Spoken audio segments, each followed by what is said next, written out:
Ian received a package. Her best friend, standing beside her, helped her open it. "Oh my god, where did all this cheap market stuff come from?" she asked, picking up a pair of fake shoes with disdain. Seeing the pile of items, Ian's expression suddenly changed. Her entire body slumped into the chair, and the documents in her hand began to tremble. "Are you okay? Did it hurt your eyes?" "I'll call the assistant to throw it all away right now," her best friend said. Ian stared at the pile of trash, her eyes turning red. "Don't throw it away. He found out. He doesn't want me anymore." Ian still didn't dare to tell her friend that this pile of items was every gift she had given her boyfriend over the past 3 years.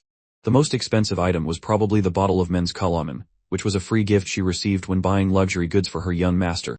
For 3 years, she had loved him under the guise of a wealthy young lady, living a complete double lie. In front of him, she was a poor girl who couldn't even afford a 10 yuan bowl of noodles. But when he wasn't around, a casual meal she treated others to could cost tens of thousands. She had watched him work 2 jobs at once, eating 5 yuan instant noodles and carrying heavy 30-kilo boxes, all to help her pay off her debts. It wasn't that she hadn't thought about telling him the truth so he could live a comfortable life, but every time she was about to, she hesitated. What if his love for her changed? What if he became like all the other men, clinging to her for her money? So she kept delaying, until today. They stood in the shopping mall, watching that young man try on different sets of clothes while Ian patiently stood by, helping him choose. I never knew Ian had the patience to shop in a mall.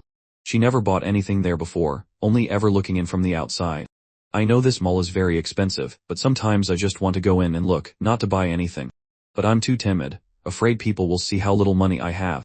Later, when Ian had a stable job and a decent income, I suggested a few times that we go in, but she would change the subject each time. Gradually, I understood she didn't want to go. Today, a friend asked me to pick up his watch from maintenance at this mall. Just as I got the watch and turned around, I saw Ian and that young man. His slender, fair fingers carefully selected clothes, and Ian thoughtfully held a shirt out, gently helping him put it on. He just smiled. The girl next to me looked at her boyfriend's face and said indignantly, "Look at someone else's girlfriend, and then look at you. You're already complaining about being tired just from shopping with me." Hearing those words, I felt like a fool. I wanted to grab that young man and tell him, "That's my girlfriend."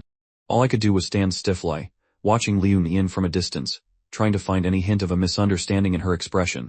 But I only saw the young man, after trying on the clothes, give up and pout, holding her hand with a look of regret.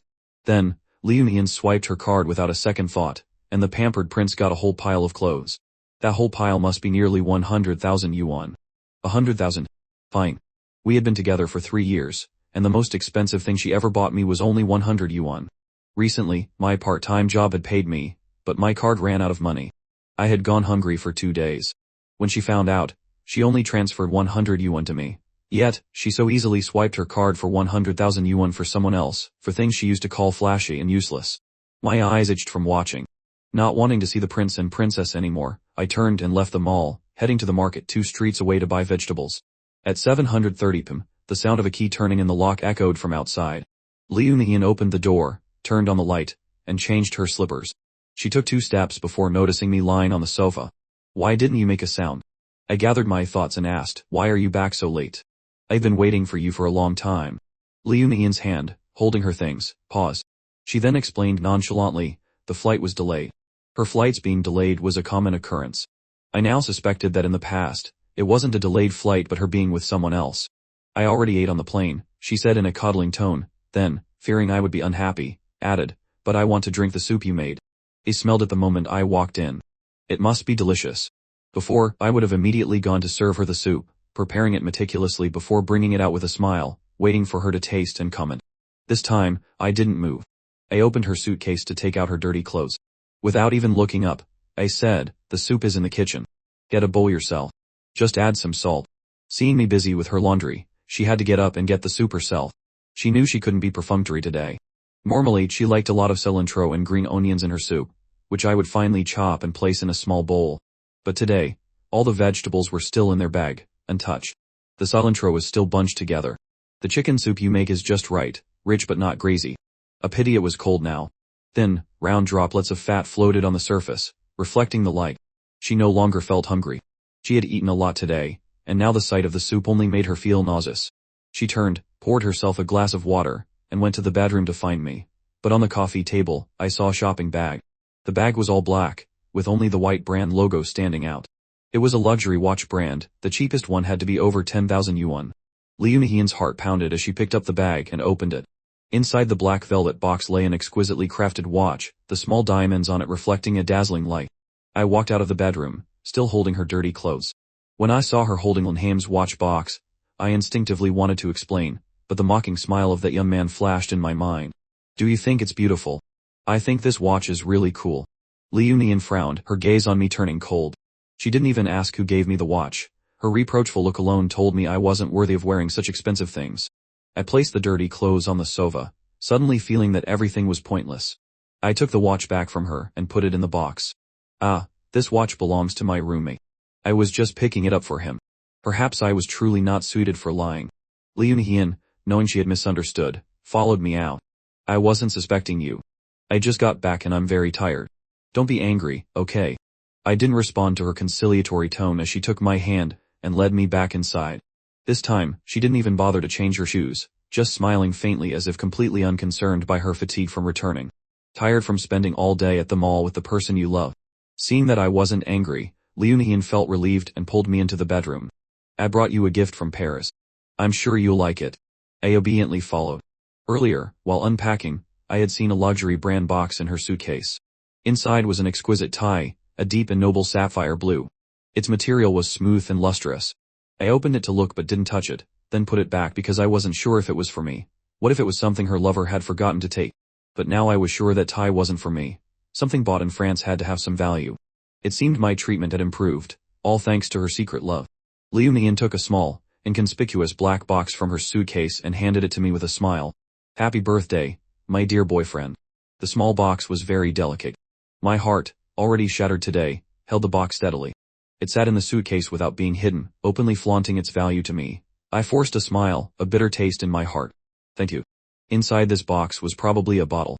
I guessed it was some kind of perfume, from the same brand at the mall where I saw Liu Nian this afternoon. Should I thank her for remembering me while she was with someone else, or for the fact that I didn't even get a tie? Seeing I wasn't very happy, Liu Nian said, I had this men's cologne in custom, 8. French perfume is very famous. Try it. If you like it, I'll bring back a different scent for you next time. I don't wear cologne. I can't stand the smell. She knew this perfectly well.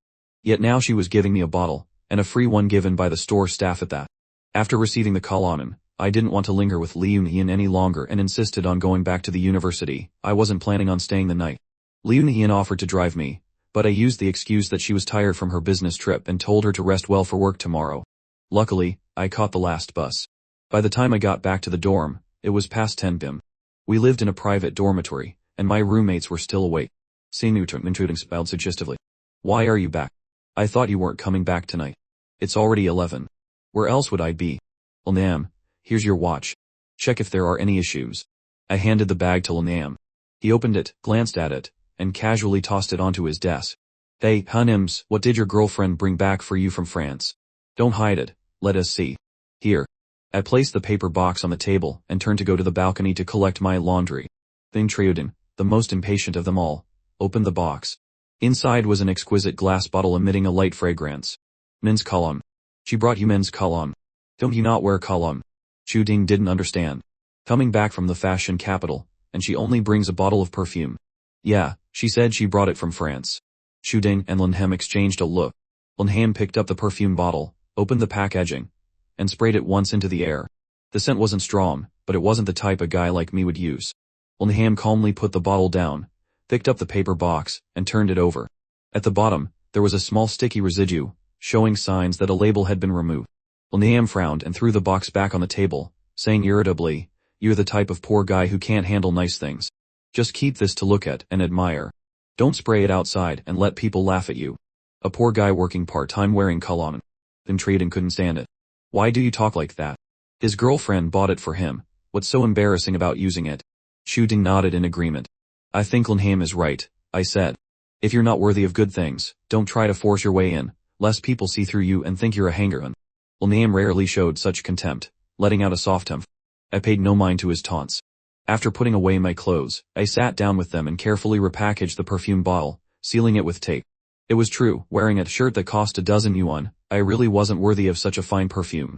I had never used perfume, or more accurately, anything with a scent. Then Triudin and Shudin wanted to defend me, but I shook my head.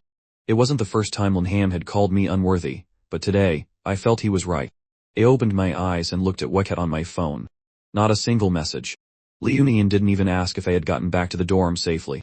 On the bus ride back, I had already searched online for the tie in her suitcase. It was a classic model from that brand. While not terribly expensive, it wasn't meant for me. The most likely scenario was that she bought it for that young man, but he forgot to take it. I lay back on my bed, the bottle of cologne placed by my pillow. The matte paper box was decorated with elegant patterns. It wasn't large, but every detail exuded sophistication. Lanham was right, I wasn't worthy. Leunian could wear designer clothes, stroll through the mall with that young man, and spend 100,000 yuan without batting an eye. But when she came home to me, she changed into a regular office outfit that cost a few hundred yuan.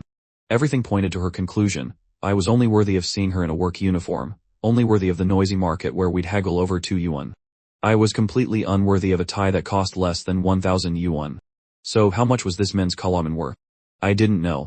I couldn't get the afternoon scene out of my head. After 24 hours, the counter reset to 0. My birthday also reset to 0. Perhaps Leunian would also reset to 0. In a high-end villa on the east side of the city, Leunian, fresh from a shower and feeling refreshed, lay on her bed, finally feeling at home. Shopping with him today really made her feel the terror of men. There was a knock on the door. Before Leunian could answer, the door was pushed open. Sis, where's the men's cologne that came as a free gift with today's purchase? Where did you put it? Leunetron, you're 18 years old. Don't you know you need the owner's permission to enter a room? Leunian was annoyed, but since it was her younger brother, she couldn't be too harsh, only gently reminding him. Leunetron paid her no mind, casually replying, I know. Once you have a brother-in-law, I won't enter your bedroom anymore. After rummaging around and not finding it, he only saw the black tie box. Sis, where's my cologne? I remember putting it in your suitcase. Why is it gone? Leunian coldly watched her brother rummage, completely unconcerned about her luggage being turned upside down. I gave it away. Today was truly unlucky. She had just gotten off the plane when her brother discovered she had a boyfriend, dragged her to the mall for an afternoon of shopping, and when she got home, she couldn't even have a bowl of hot soup. Thinking about it, Leunian felt frustrated. She didn't understand what he was angry about. He hadn't smiled once since she got back, and he insisted on returning to the university at night. It was now past midnight, and he hadn't even called to say he was safe.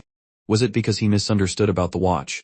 Leunetron searched the entire suitcase and couldn't find the perfume, only the tie they bought at the mall today. He stared, holding the tie box with an expression of disbelief. Isn't this the gift you bought for your boyfriend? Why is it still here? You haven't given it to him. No, that's not right. When the driver came to pick me up, I clearly saw you go into the house. The kitchen light was on, there was definitely someone inside. Wait, didn't you say you wanted to be with your boyfriend? Why did you come home? Don't tell me you gave him the perfume by mistake. Sis, what you're doing is so obvious. Pretending to be poor to deceive a young man into supporting you for 3 years. And now on his birthday, you even give him the wrong gift. If it were me, I would have kicked you out long ago. If I hadn't accidentally seen your phone today, I wouldn't have known my sister has had a boyfriend since college, pretending to be poor to have him support her, hiding him like a cat hides its treasure. I thought you were pure, ardent and wanted to be self-reliant like our parents. Our family is well off. I understand you're afraid the other person has ulterior motives, so you hide your identity to date. But it's been nearly 3 years, and you're still guarding against him like a thief. That's not right. Besides, you're especially cruel to this boyfriend. I don't get what you're making a fuss about. You rushed back from France just to celebrate his birthday, but you were so afraid of being discovered that you chose to return this afternoon. In the end, you bought nothing. It was me who found out and dragged you to the mall to buy him a gift. If my girlfriend came back from France without bringing me anything, I'd definitely break up with her. My dear sister, you're so foolish. You were even planning to just buy a cheap belt from a roadside stall. If my girlfriend treated me like that, I'd beat her until her own mother wouldn't recognize her. So why are you deceiving your boyfriend like this? He's a man too, and he's endured hardship with you for several years. Your sister is clearly not a stingy person, so why would she do such despicable things? This is adults' business, children shouldn't interfere. I bought you everything you were supposed to get today, not a single thing missing. If you dare speak nonsense in front of mom and dad, watch me freeze your card. On Saturday morning, a few of us took the bus into the city to hang out. The restaurant Lanham suggested was conveniently on the 6th floor of that same mall. The price and style suited the consumption level of a wealthy young man.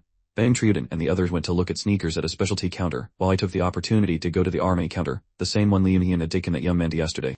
The cologne she gave me was from this brand. I was honored to have contributed to their 100,000 won sales. Coincidentally, the The sales associate was the same one from the other day. She smiled warmly and introduced the products to me, completely unfazed by my old jeans and canvas shoes. This brand had many types of men's cologne, but I couldn't find the one I was given. I didn't know how to describe it either. After a while, I started to feel awkward. Lanham followed me in, not even glancing at me. He casually picked up a shirt. "I'll take all of these. And get me a bottle of your newest men's cologne." He looked up, his expression looking down on others, and shot me a contemptuous glance, his generous gesture seemingly mocking my awkwardness. The sales associate smiled apologetically. While getting the clothes Lanham requested, she explained, "I'm sorry, sir, but we don't have any new men's fragrances recently. Perhaps you're mistaken." Lanham frowned. "Impossible." He saw it. It was a black box with a floral pattern on the logo. The sales associate suddenly understood. "Ah, sir, the one you're talking about is a complimentary gift for members whose spending points reach 1 million. They receive a free bottle of men's cologne. Moreover, this fragrance was specially developed for Chinese men and is only available domestically, not abroad." As she said this, a hint of pride showed on her face. "You see, can you check how many points I currently have?" Lanham said, feigning understanding, asking the associate to check his points. I was left standing alone, completely frozen. I had a competitor. A man's instinct for comparison had unconsciously brought me here to compare this cologne, only to receive an answer that brought me self-inflicted humiliation. She returned from France on my birthday, but it was to shop for that good young man, and she used a free gift as my birthday present, even lying that she brought it from France. She didn't even bother to pick out a random gift for me in France. So, in her eyes, I was only worthy of a complimentary gift. While the sales associate checked the points, Lanham moved closer to her. After a few sentences, they were chatting like old friends who hadn't seen each other in years. I'm still far off. It seems my friends will be laughing at me for a long time. So embarrassing. Lanham, knowing he didn't have enough points for the exchange, was disappointed. Could he help me check how many points my friend with the surname Liu has? I have to try and surpass him. Lanham probed, "Surname Liu. Let's see if this poor guy is lucky today." "The name is Liu Nihian." Lanham emphasized how to write the name. The rich comparing points was a bit ostentatious, but the sales associate was used to it. Besides, accumulated points weren't a secret, so telling a high-value customer like Lanham was fine. Currently, Miss Liu Nihian has 1 million spending points. This was a number I couldn't even dare to imagine. Back in my hometown, this amount of money could buy a very nice house. It felt so ridiculous. A few years ago, Liu Nihian had a car accident and was seriously injured. Her situation was not good, and she had debts. When we were together, she often worked part-time to pay them off. I worked 2 jobs, 1 meal card feeding 2 people. Later, her situation improved, but without my knowledge, she had spent over 1 million yuan on luxury goods for someone else. The earliest transaction was from 4 years ago. During that time, I was still using my meal card to feed her. She had money to spend tens of thousands on someone else in a single swipe. Now I understood why our living conditions hadn't improved after she started her internship. She always said she was broke and wouldn't take me out to eat or shop. It turned out all the money was spent here. They had known each other for a long time. They had never lost contact. I just didn't know if that young man knew of my existence. Lanham paid and left with his bags, pretending not to know me the whole time. I didn't mind and followed him to the rest area. Lanham threw the bags in his hand at me, glaring. "Don't get me wrong. These are all birthday gifts from the 2 of them for you. It's not worth being isolated just because I don't have money." I looked down at the bag. Inside were several best-selling models from the brand he had just casually looked at. Even an outsider like me knew these shirts were consistent best-sellers. "Don't say I look down on you," he said, his tone somewhat contemptuous, a smirk on his lips. "The complimentary gift boxes from that brand all have a label on the bottom. Your perfume still has some glue residue at the bottom. Anyone who knows would suspect it's a freebie. It's only you, a country bumpkin from the valley with no knowledge, who only knows how to work hard and spend all your hard-earned money on others, who would be deceived by a woman like that." His words were harsh, but he wasn't wrong. He smiled bitterly. So, he had known all along, which was why he helped me ask about the perfume, the points, and the transaction times for Liu Nihian. "Thank you. Just consider it charity from me," Lanham said dismissively, acting as if he was afraid I'd cling to him for repayment. I ignored his attitude, took 1 shirt out of the bag, and put the rest back into his. It was dinner time when we got back to the university. We had originally planned to eat before returning, but I had to work a part-time shift at 11 p.m. The others headed back to the university first. There were many small stalls at the school gate, and the 4 of them bought a lot of snacks before heading back. I also indulged myself for once. The matter with Liu Nihian hurt me deeply, but thinking that in the future I might not have to be sad about such things, a glimmer of hope sparked within me. I wouldn't have to support another person, nor would I have to worry every day about why Liu Nian earned money but didn't spend it on me. The money I earned myself would be enough for a more comfortable future. Liu Nian and her lover were in the past. Worrying about gains and losses was not my style. I was content with a full meal. The west gate was closest to the night market. Every evening it was bustling with people, mostly couples. Liu Nian was standing right outside the west gate, watching the 4 young men walk towards her. Her boyfriend was among them, animatedly talking about something interesting. Hanims. The moment Liu Nian appeared, Lin Ham was the first to see her. He nudged me with his shoulder and gestured with his chin for me to look towards her, then handed my shopping bag back to me. The young man I mentioned throughout the process did not ask Liu Nian anything, as if he didn't know her at all. Liu Nian did the same. I had invited her to eat with us several times, but she always found an excuse, saying she was busy. They didn't care about a single meal. At this moment, pretending not to know each other was for the best. She's so beautiful, like a fairy. Why would she do something like that? We're not asking for anything expensive. A street food meal costs only a few bucks. There are so many small stalls in front of the school. They usually patronize them. Is treating them to a 200 meal to get to know them expensive? The 3 of them walked further away, again mentioning how Liu Nian had never treated them to a meal while dating me. Lin Ham sneered, maybe it's not that she doesn't have the money. She frequents high-end restaurants. She just looks down on us. If she looks down on him, why is she dating a university student? Why not find a rich young master to match her status? In my opinion, it's just because I'm foolish. A girl gives such a perfunctory gift, and he still accepts it. If it were any other guy, they would have made a scene and demanded a breakup. I didn't reply. I wasn't a fool. Accepting a free gift as a present without making a scene. Today I was shocked by that bottle of perfume and impulsively bought myself several sets of clothes. The bags in my hand were now the spoils of an afternoon of crazed shopping. I walked towards Liu Nian without any embarrassment. Whether she called me wasteful or clueless about spending, I now had the courage to face it. Liu Nian had taken off her professional attire and was wearing a black hoodie, her smooth black hair making her look like a schoolgirl who had not yet graduated. When she saw me approaching, her eyes lit up, and she smiled gently, taking the bags from me without any dissatisfaction about my spending. Why didn't you answer your phone? You had me worried, Liu Nian said. I was out with my roommates and didn't check my phone. Don't do that again. Liu Nian shook her head, indicating it was fine. She carried the bags with one hand and held my hand with the other, walking out of the gate. Today you were with your roommates. Tomorrow is the weekend, so it can be my turn. I just got back from a business trip, and we haven't had a proper meal together yet. Spend the whole day with me tomorrow, okay? The words business trip from Liu Nian's mouth made me stop. I have a night shift tonight. I can't make it. Hearing this, Liu Nian frowned reproachfully. Why are you working part-time again? I have an income now. Didn't I say I'd support you? After her promotion, Liu Nian, worried about my past hardships with part-time jobs and fearing I'd neglect my studies, forbade me from working in my spare time. For half a year, I had indeed focused on my studies, spending my free time at the flower market painting to improve my skills. The so-called support was really just that. The clothes I bought today were paid for with money I had saved from my previous part-time jobs. My night shift isn't long, 4 hours for 200 yuan.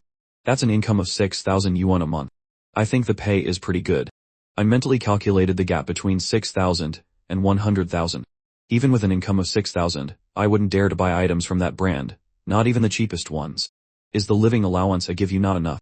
I'll give you some more. Liu Nian, realizing the problem, asked me. I refused. It wasn't enough to live on. Among university couples, not many girlfriends gave living allowances. The fact that she thought to give me one was already considerate. It's just that the money she gave was only enough for daily meals and groceries for her. There wasn't a single extra penny for me to buy things for myself. And I was used to not speaking up about being poor.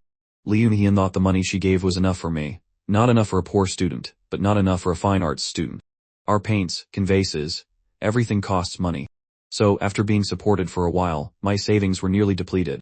And after the 100,000 incident, I decided to go back to working part-time.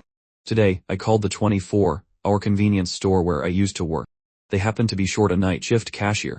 I agreed to take the job. Tonight was my first night. Working the night shift is dangerous for a guy. Be good and don't go, Liu Nian pleaded. She was genuinely worried about me. Before, to support her and pay off her debts, I had to work 2 jobs a day and was very poor. I shook my head. I finished all my courses. I'm free anyway, so it's better to do something. Besides, I already promised them today. I can't back out. The university's unified recruitment starts in mid-June. I need to save up some money to prepare for interviews properly. Before, I relied on the Hien. Now, it seems relying on myself is safer. Is it because you went shopping today and saw your roommates buying those things that you want them too? Yin asked. Thanks to her discerning younger brother, she was very knowledgeable about men's fashion. Just a quick glance earlier, and she could tell the difference between me and my roommates, not to mention the look in one of their eyes that made her feel contempt. The 3 bags in my roommate's hands this afternoon, and the bag in my hand now were on completely different levels. Before, I would have immediately retorted that I wasn't materialistic, and I truly wasn't. I knew my place, and didn't dream of things I couldn't have. But this time, I didn't argue. My hand tightened around the birthday gift I received this afternoon. I calmly took the shirt out, and threw the paper bag into the trash. I didn't answer directly but asked her, I went to the mall today. The sales associate said every guy has a jacket like this. Do you think it's nice? I held up the jacket, not trying it on for her, but asking her directly. There are many styles of shirts there. I like them. I want to take on another job. The income will at least allow me to buy a few more different styles. Nian looked at it with a headache, reminded of the day before when she spent the whole day trying on clothes with her brother. I don't understand you guys' stuff. Just put it away. Tonight, I'll go on shift with you. Tomorrow, you have to tell them you're not going anymore. If you like these things, just buy them. I'll give you the money. I didn't answer, a bitter feeling in my heart. As expected, there was a difference. With her loved one, she was patient enough to try on clothes. With me, it was I don't understand, just buy it, and I'll give you the money. I wanted to ask, if I bought 100,000 yuan worth of things, would she still give me the money? I didn't ask. It would be an insult to my own dignity. Ian was actually very good to me. She could do everything a girlfriend should do. Like now, in the convenience store, when there were customers, Ian would handle the cash register while I was arranged to sit and rest on a chair beside her. After serving the customer, Ian came back and saw me staring blankly. Thinking I was worried about my studies, she sat down in front of me and asked, "What's wrong? What don't you understand? Tell me." Her grades were excellent. Sometimes when I didn't understand Marxist philosophy, Ian would help me organize the concepts. I gradually came to my senses, looking at the real face before me. The question in my mouth almost slipped out. I quickly lowered my head, afraid she would see my unease. Are we going to break up? I wanted to ask who that young man was, but this was the sentence that came out, tearing apart the last shred of hope I had for her in my heart. What if that young man is her brother? Silly, Ian pinched my nose and smiled. You're overthinking. She lifted my chin, leaned in, and bit my lip. Don't say things like that again. We will never break up. Never. Then what about that young man? I wanted to ask. Perhaps he really is just her brother. At 6 a.m., our shift ended. We bought some breakfast and went back to the rented apartment. I wasn't hungry, just sleepy. I fell asleep as soon as my head hit the pillow. Ian had some work to attend to. By the time she finished, it was 10 a.m. When she came to the bedroom, I was sound asleep. Ian knew I had something on my mind related to yesterday's shopping trip, but she didn't want to expose her current facade just yet, letting me be poor for a while longer. After all, I had been used to a poor life since I was young. I was woken up by Ian at noon. She was hungry. Ian disliked eating out. In the past, whenever I was at this apartment, I would be the one cooking. But today, I took out my phone and ordered takeout. I'm tired. I still have to go to work tonight. Let's eat takeout. You still want to go? Ian was displeased. Didn't we say you're not going today? We didn't say anything. I didn't agree, I retorted. Then I'm discussing it with you now. It's dangerous there at night. I'm not comfortable with you being alone. It's fine. I'll do it the old way. I'll wait until morning when there are people around before heading back, I said nonchalantly, determined to stick to my plan. Before I met Ian, I used this method to avoid danger. Now that the area was more developed with shops all around, there was even less to worry about regarding safety. No, Ian refused. I'm still not comfortable. I have a job now, and I'm letting my boyfriend work part-time. Where would my pride be? Suddenly Ian remembered the shirt from yesterday and asked, do you want those clothes? We'll go buy them this afternoon. You're not allowed to work anymore. I didn't expect her to know, and my heart soured even more. I refused. I don't want them. And I'm not going tonight either. I was too lazy to argue about these issues.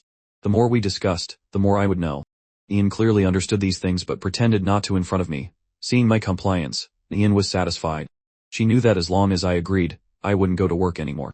She gently stroked my neck and said, I know you've suffered a lot with me these past 2 years. How about this? In a few months, you'll graduate. Once you're done with school, move in with me. I'll take care of you and slowly make it up to you, okay? I thought to myself, move in together. Isn't she afraid that with her watching over me, I won't have a chance to meet that young man?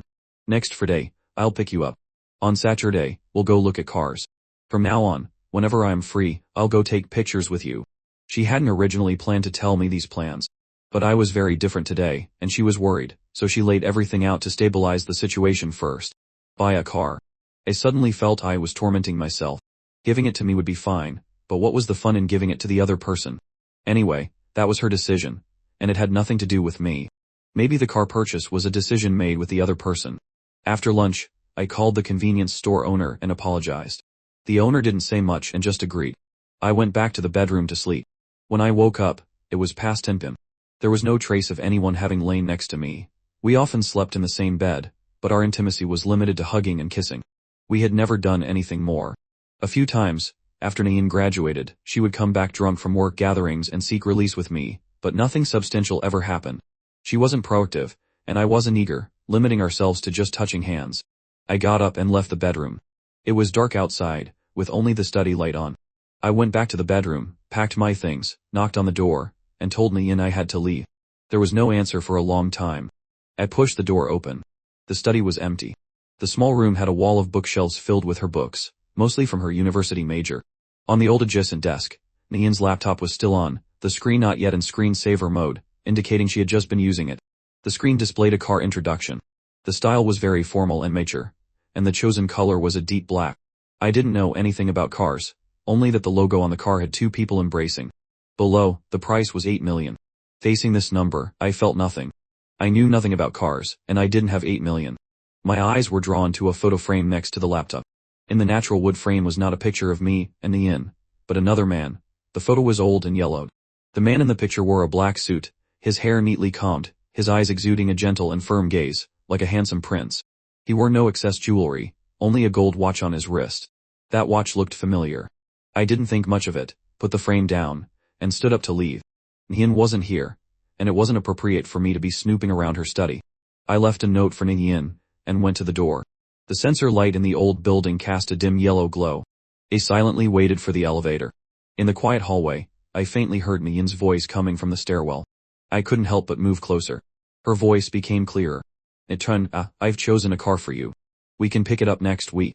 I'll find a driver to take you around. When you get to university, we'll get a new one.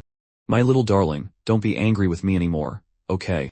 I haven't been sleeping well these past few days. Her voice was gentle and doting on the person on the phone. Little darling was a tenderness I had never heard before. And he was a high school student. She was so patient. Expressionless. I stepped into the elevator and left. It was all my imagination. Even if the other person was her brother, I still couldn't compare to him. But if it was her brother, why hide it so secretively? I feared this brother might not be her biological one. I couldn't afford an €1 million car. After placating Leonitron, Leonian breathed a sigh of relief. Ever since Leonitron found out his sister was mistreating her boyfriend, he had disliked her. Then he read some article about toxic love somewhere and applied it to her, disliking her even more, pointing at her and calling her a scoundrel. Boys who overthink things are also troublesome. I, on the other hand, was very good, with my own thoughts and ways of revenge, never bothering her in this regard. When she got home, the note I left was on the table, have class tomorrow, have to go back to the university today. He nodded and threw the note in the trash. A boyfriend should be understanding and obedient like this, not needing her to ask after him or needing a private car to pick him up. This gave her more time to focus on her work. Ian stood up, went to her study to pack, picked up her phone to call me. When I didn't answer, she sent a WeChat voice message, first asking why I didn't wait for her, then reminding me to be safe on my way back. After changing her clothes, she was no longer the pathetic failure but the famous young lady of the Liu group, the sole heir and future CEO. After I got back to the university, I sent a WeChat message to let Nayin know. By then, Nayin had already arrived at a club. After saying goodbye to me in the parking lot, she turned off her old phone, took out the latest model from the car, and walked into the club. Some time passed. Late at night, Nayin was driven back to her apartment near the company. The lights cast a faint yellow glow. She had a business party today and was a bit dizzy from drinking, slowly making her way upstairs. This area was developed by her family's real estate company, not the old rented apartment. This complex was called Hyun Shuyuan, modern and high-end.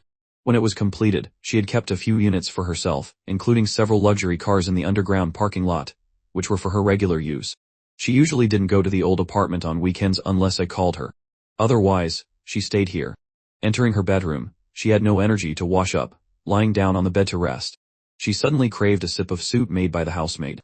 The seasoning, ingredients, and cooking process were clearly the same, but the soup made by the maid always seemed to be missing something.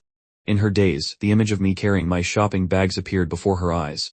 Ian instantly sobered up completely, got up, and went to the bathroom to wash. She suddenly remembered I wasn't here, no one to get her pajamas. She went into the walk-in closet to get clothes. This apartment was very spacious. She and I had lived together right after starting university, only renting the other place in our second year. The walk-in closet was huge. Her clothes ranged from casual wear to professional attire and limited edition designs, a wide and complete collection. Before, she would often get off work, come here to change into casual clothes, and then go meet me. She placed the limited edition watch from her wrist onto the glass cabinet. Next to it was a men's watch box of the same series. Unlike the discreet and exquisite women's version, the men's version was more luxurious and fashionable. The gold-bladed hands and markers on the dial sparkled like stars, the dazzling light making it hard to open one's eyes. The design and price met the highest standards of luxury goods in the upper class. Ian picked up the men's watch and turned it in her hand. This was the birthday gift she had brought back from France for me this year. At that time, Leonitron had taken a liking to a multifunctional platinum Patek Philippe, which exuded a noble aura on his wrist. Her mind immediately pictured my wrist, so she bought me one from the same series. The price was a bit higher than Leonitron's. That fool didn't know anything about luxury brands. She could just lie and say it was a watch bought online for 29.9 yuan with free shipping, and he would believe it. But in the end, it could never appear before me. Since we had been together, he had managed to restrain my spending habits. Being with him.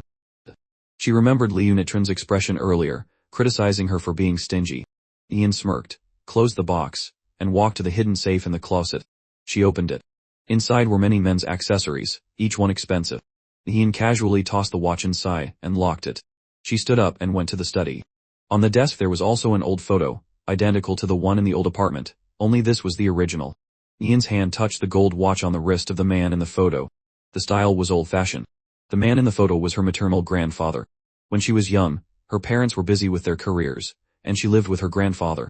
He always wore this watch, telling her stories about her grandmother, saying that back then, he was poor and had to support a whole family. He had sold all his land for her grandmother, then spent his life savings on just this one gold watch for her grandfather. Her grandmother passed away early. He would often sit and stare at the watch for a whole afternoon, muttering her grandmother's name. He said he didn't care if he could get the money back. He was just heartbroken that she had left him so soon. That kind of love made Ian admire and yearn for it. A painful memory haunted Liu Ruyan. When her grandfather was gravely ill, her mischievous younger brother, Liu Yichin, had accidentally broken her grandfather's cherished watch. She didn't dare tell her grandfather, and secretly took it to be repaired. Just as the repairs were finished, she received terrible news from her grandfather's side. Rushing back on a side road, her car was going too fast, and crashed into a roadside wall. She fell into a coma for nearly a month, ultimately missing her chance to see her grandfather one last time. The watch was also lost in the accident. She couldn't be by his side in his final days, nor could she see him off at his funeral. I was jolted awake by my phone. A glance at the clock showed it was only 500 am. The caller ID was a number I recognized, Yufens, from my hometown. Still groggy, I hung up. It rang again. I hung up again. After the third time, my sleepiness was gone, replaced by irritation. Fearing the constant buzzing would wake my roommate, I went out into the hallway. Yufen, are you out of your mind? I already told you, we have no relationship. I'm not your brother. For 3 years, there had been no contact, so a sudden call definitely meant trouble. Hello, this is the City Central Hospital, a cold, middle-aged woman's voice said. Your brother was beaten by a group of thugs last night. A kind passerby found him on the side of the road this morning and brought him in. His condition is critical.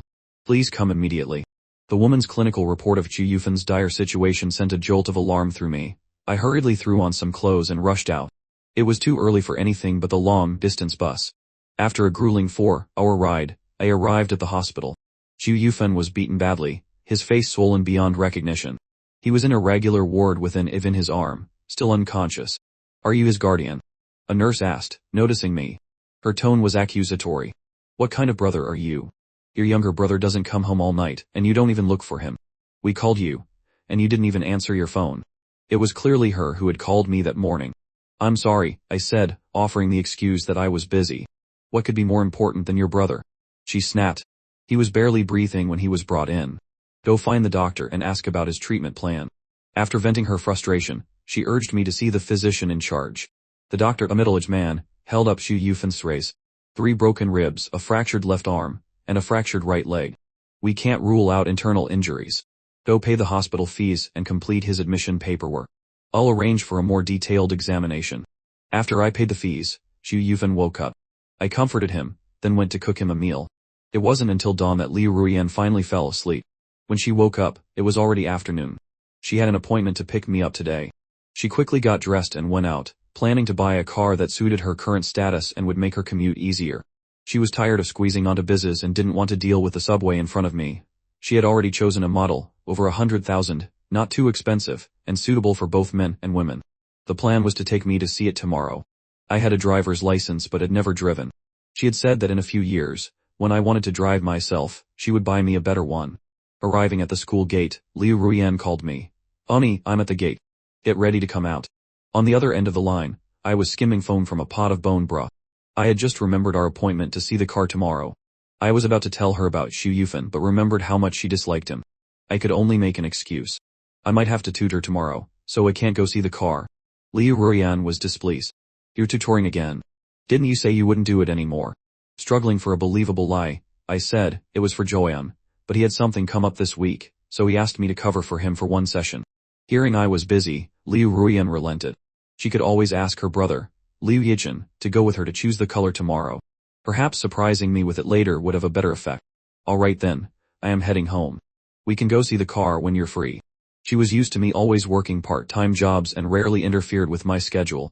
Liu Yichin, who was in his second year of high school, wouldn't be off for the weekend until the day after tomorrow. Since I wasn't available, Liu Ruian decided to go home. She arrived just in time for dinner. The family of four sat down for a reunion meal. At the table, Mr. Liu happily took out a bottle of wine he had saved for years. Seeing this, Mrs. Liu went to the kitchen to prepare some snacks. Liu Ruian stood up to pour wine for her father. It had been a while since they had a proper talk, ever since he handed over the company's French operations to her. Tonight was a good opportunity. She told him she planned to stay with the company permanently instead of studying abroad for 2.5 years. "The company elders are very pleased with your performance," Mr. Liu said, nodding. "This is a critical time, so don't get complacent. Train for a few more years. Once your brother gets into college, and things at home are settled, the company will be yours to manage." He then added, "Don't neglect your personal life either. If you meet a boy you like, put in the effort to pursue him. Your mother and I are not old-fashioned. As long as you like him, we can accept it." Mrs. Liu nodded in agreement. "A few days ago, I had tea with your Uncle Li and his son. The young man studies painting at a major university, and is in his third year. If you don't have anyone in mind, I'll arrange for you two to have a meal together." Liu Ruian was about to refuse the matchmaking attempt when her brother, Liu Yichin, spoke up. "Mom, don't introduce boyfriends to sis anymore. She already has one. They've been together for almost 3 years. Liu Ruian shot her brother a glare. Just a few days ago, she had given him 100,000 yuan, and this is how he repaid her, by selling her out after just 2 days. Liu Yichin stuck his tongue out at her. "Mom was about to set you up. I'm helping you." Hearing her daughter had a boyfriend, Mrs. Liu was intrigued. Mr. Liu pretended to sip his wine, but his ears were per. "You really have a boyfriend? Why haven't you brought him home for us to see? What's there to hide? We're not conservative, you know." Liu Ruian mumbled in affirmation. "He also studies at Ye University, majoring in painting. He's a third year this year." "Sis, let me be honest." Liu Yichin chimed in, growing bolder as he saw his sister wasn't angry. "He's a great guy. At first, Sis pretended to be poor, and in debt, and he was the one who worked to support her, and help pay it off. Think about it, Mom and Dad. In today's society, for him to endure hardship to be with her, he must really like her." Mr. and Mrs. Liu had built their career from nothing, so they valued character over family background. Hearing this, however, both frowned. "That's not right," Mr. Liu said, shaking his head. Mrs. Liu agreed. "Communicating with people is about sincerity. You shouldn't have hidden your family's situation and deceived him. This is the person you'll spend your life with. Sooner or later, he'll find out. How will he face it then? You intentionally made him suffer. Who would want to be deceived like that?" Feeling supported by his parents, Liu Yichin added more fuel to the fire, sticking his tongue out at a silent Liu Ruian. A few days ago, for his birthday, Sis gave him a free gift that came with something she bought. He's still being tricked into thinking she's very poor. "It's too much. You were not honest with him," Mr. Li lectured. "If there's a rift between you, don't force it. And you shouldn't have intentionally made him suffer." "Dad, I'm serious about him," Liu Ruian quickly explained. But Liu Yichin wasn't convinced. "Sis, you're so out of line. I have to tell Mom and Dad all your bad deeds so they can teach you to treat your boyfriend better in the future." "Alright, that's enough," Mrs. Liu interjected, comforting her daughter. "Our girl is sincere. Find a chance to bring him home for us to see." But even she felt her daughter had been wrong. How could she deceive someone like that? Liu Ruyan mumbled. Things were moving faster than she had anticipated. She had originally planned to tell me the truth and introduce me to her parents after I returned the watch, but now that Liu Yichen had exposed her, she had to accelerate her plans. Having achieved his goal, Liu Yichen leaned against his mother, smugly eating fruit. He knew his sister was serious about her boyfriend, and he had just earned some points with his future brother-in-law. The unexpected news of a boyfriend put Mr. Liu in a good mood, and he drank a few more glasses until his wife stopped him. Looking at her loving parents, Liu Ruyan imagined a future where she and I would be just like them, and her mood gradually improved. Her father's scolding actually lifted a weight from her heart. She abandoned the idea of the 100,000 car and instead ordered a car she had long admired, choosing all the configurations and colors based on my preferences. In fact, she ordered 2 identical cars, differing only in color, one for me and one for Liu Yichen. She wouldn't show favoritism.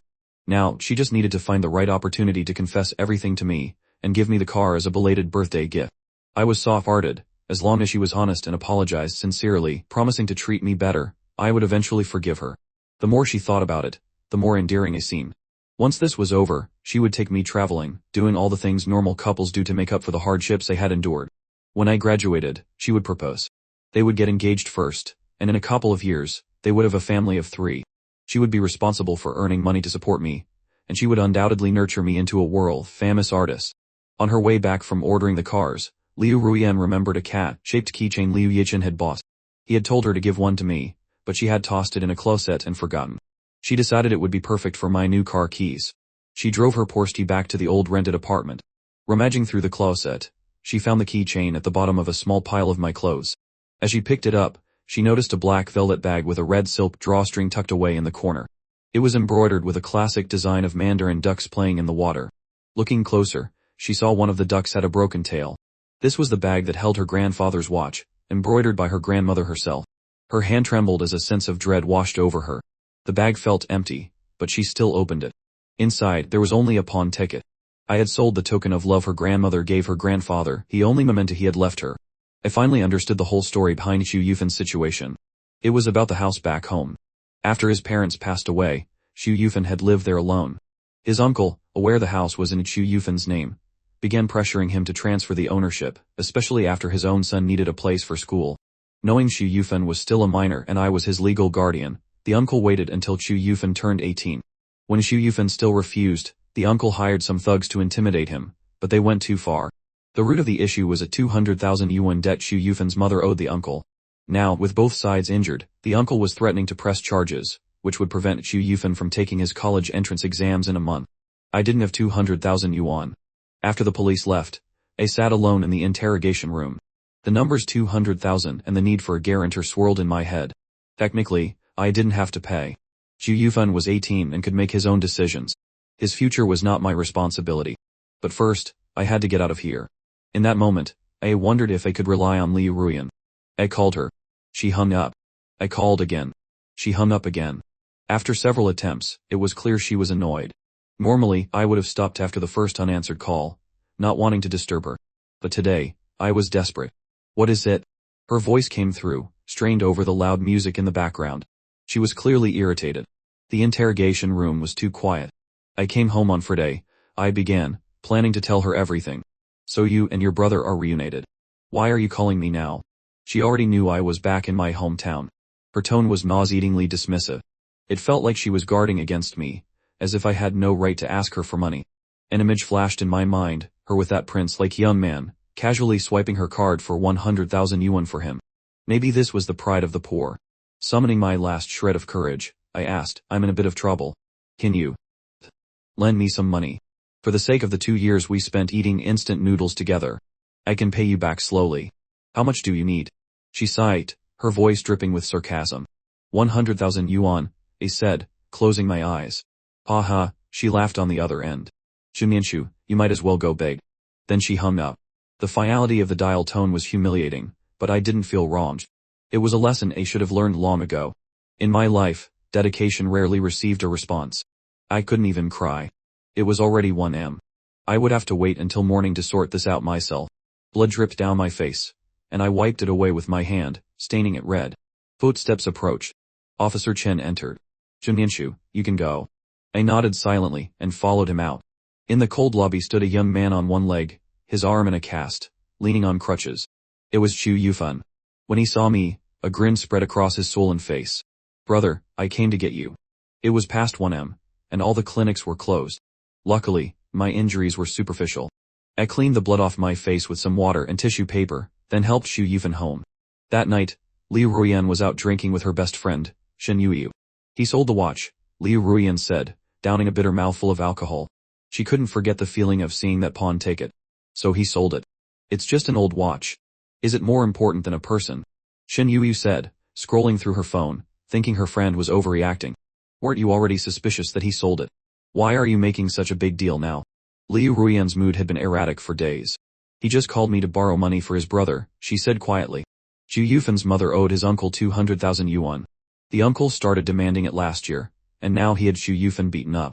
He went back home this weekend, and I guess his brother begged him for the money. That fool has a soft spot, and took on the burden. "How much did he ask for?" Shen Yuyu asked. "About 100,000 yuan. Shen Yuyu was stunned. "Are you missing a zero? The pocket money you give Hichin is more than that. And you're haggling with your boyfriend. Tell me you didn't refuse him." Liu Ruiyan shook her head. "I didn't give it to him." Shen Yuyu wanted to shake her. "My dear girl, your boyfriend asks to borrow money, and you say no. Don't you remember you spent 100,000 on a toy for your brother just a few days ago?" Shen Yuyu couldn't understand her. "If you don't want to break up over the watch, but you're going to hold it over his head, what's your plan? You might as well end it. For 3 years, he's treated you with all his heart. This is the first time he's asked you for anything, and it's to borrow money, which he has to pay back. The money he earned from his hard work was spent on you, supporting you through school. Now he asks for a loan, and you refuse." "I was so angry at that moment, I just refused him instinctively," Liu Ruiyan confessed. "After I calmed down, I felt bad. My long-held suspicions were confirmed. My grandfather's watch is gone forever. What's sad is that I still can't bring myself to break up with him. I actually regret it. If he had called back just one more time, I would have given him the 100,000. But he hasn't sent a single message since." She tried to reassure herself, if it were truly urgent, he would have called again. "So what's your solution?" Shen Yuyu asked. "Sooner or later, he'll find out you're rich. How will you explain refusing to lend him what amounts to the cost of a single night out for you?" "I've been thinking about that for a while," Liu Ruiyan admitted, frowning. "I was conflicted about the watch, so I was deliberately harsh. I was also worried he would find out my secret. Then break up," Shen Yuyu concluded. "After handling things back home, I returned to school. The first thing I saw was Liu Ruiyan. I thought she was waiting for me, but she was patiently waiting for Ye Tenjing. The two of them then left happily together. Dejected, I went back to my dorm. My roommate, Li Yan, was proudly showing off a brand new pair of shiny sneakers. They were the exact same model as Ye Tengjing's, just a different color. This week's new Jimmy model, a special edition air freighted from France. Over 80,000 yuan, he boasted. I couldn't help but smile bitterly, looking down at my own 25 yuan canvas shoes. The next day, I went to our rented apartment and tried to call Liu Ruiyan, but her phone was off. On the coffee table, I found a black velvet bag. It was the one embroidered with mandarin ducks. I picked it up and saw the pawnshop receipt inside. Suddenly, the memories flooded back. This was the bag Liu Ruiyan was clutching during the car accident. Inside was a gold watch. She was unconscious and needed emergency surgery. My wallet was empty, so I sold the watch to pay her hospital fees. After she was transferred to another hospital, I lost contact with her. I kept the bag, thinking I would explain everything when I had the chance, but we both got so busy that I eventually forgot. Now, she had finally brought it up. I quickly sent her a WeChat message, asking to meet the next day to clarify everything. She never replied, and didn't show up at our meeting spot. I gave up. Maybe she didn't care anymore, or maybe she was avoiding me, afraid I'd ask to borrow money again. Returning to school, I ran into Yi Tenjin right outside the dorm building. A wave of dizziness hit me, and I leaned against the wall to steady myself. "Student Shu, are you okay?" he asked with concern. "I'm fine," I mumbled, "just low blood sugar." He pulled 2 pieces of candy from his pocket. "Here, my girlfriend brought these back from France yesterday. They're very famous there, hard to find here. My girlfriend knows I love them, so she drove and stood in line to buy them for me. It's a limited edition." He chattered on, oblivious to my condition. "She tells me I can only eat one a day. You can have these." His girlfriend was Liu Ruiyan. I felt my limbs go weak. I had a girlfriend too. Why wasn't she half as good to me as his was to him? He pressed the candy into my hand and ran off. "My girlfriend's here. Talk to you later, bye." I watched him go, leaning against the wall as Liu Ruiyan's figure appeared under the streetlight. As their backs disappeared into the distance, I could only stand there, frozen. A few days later, a benefactor, a well-known madam, visited our art building. The dean and the head of the painting department personally welcomed her, with Yi Tengchen, the top third-year student, by their side. "Auntie, let's have dinner later," Yi Tengchen said. "My mom mentioned wanting to have a meal with you." The madam, Mrs. Liu, nodded. "Your girlfriend, Ruyan, is free today. Let's ask her to join us." At the mention of Liu Ruyan's name, Yi Tengchen blushed. As they walked away, Mrs.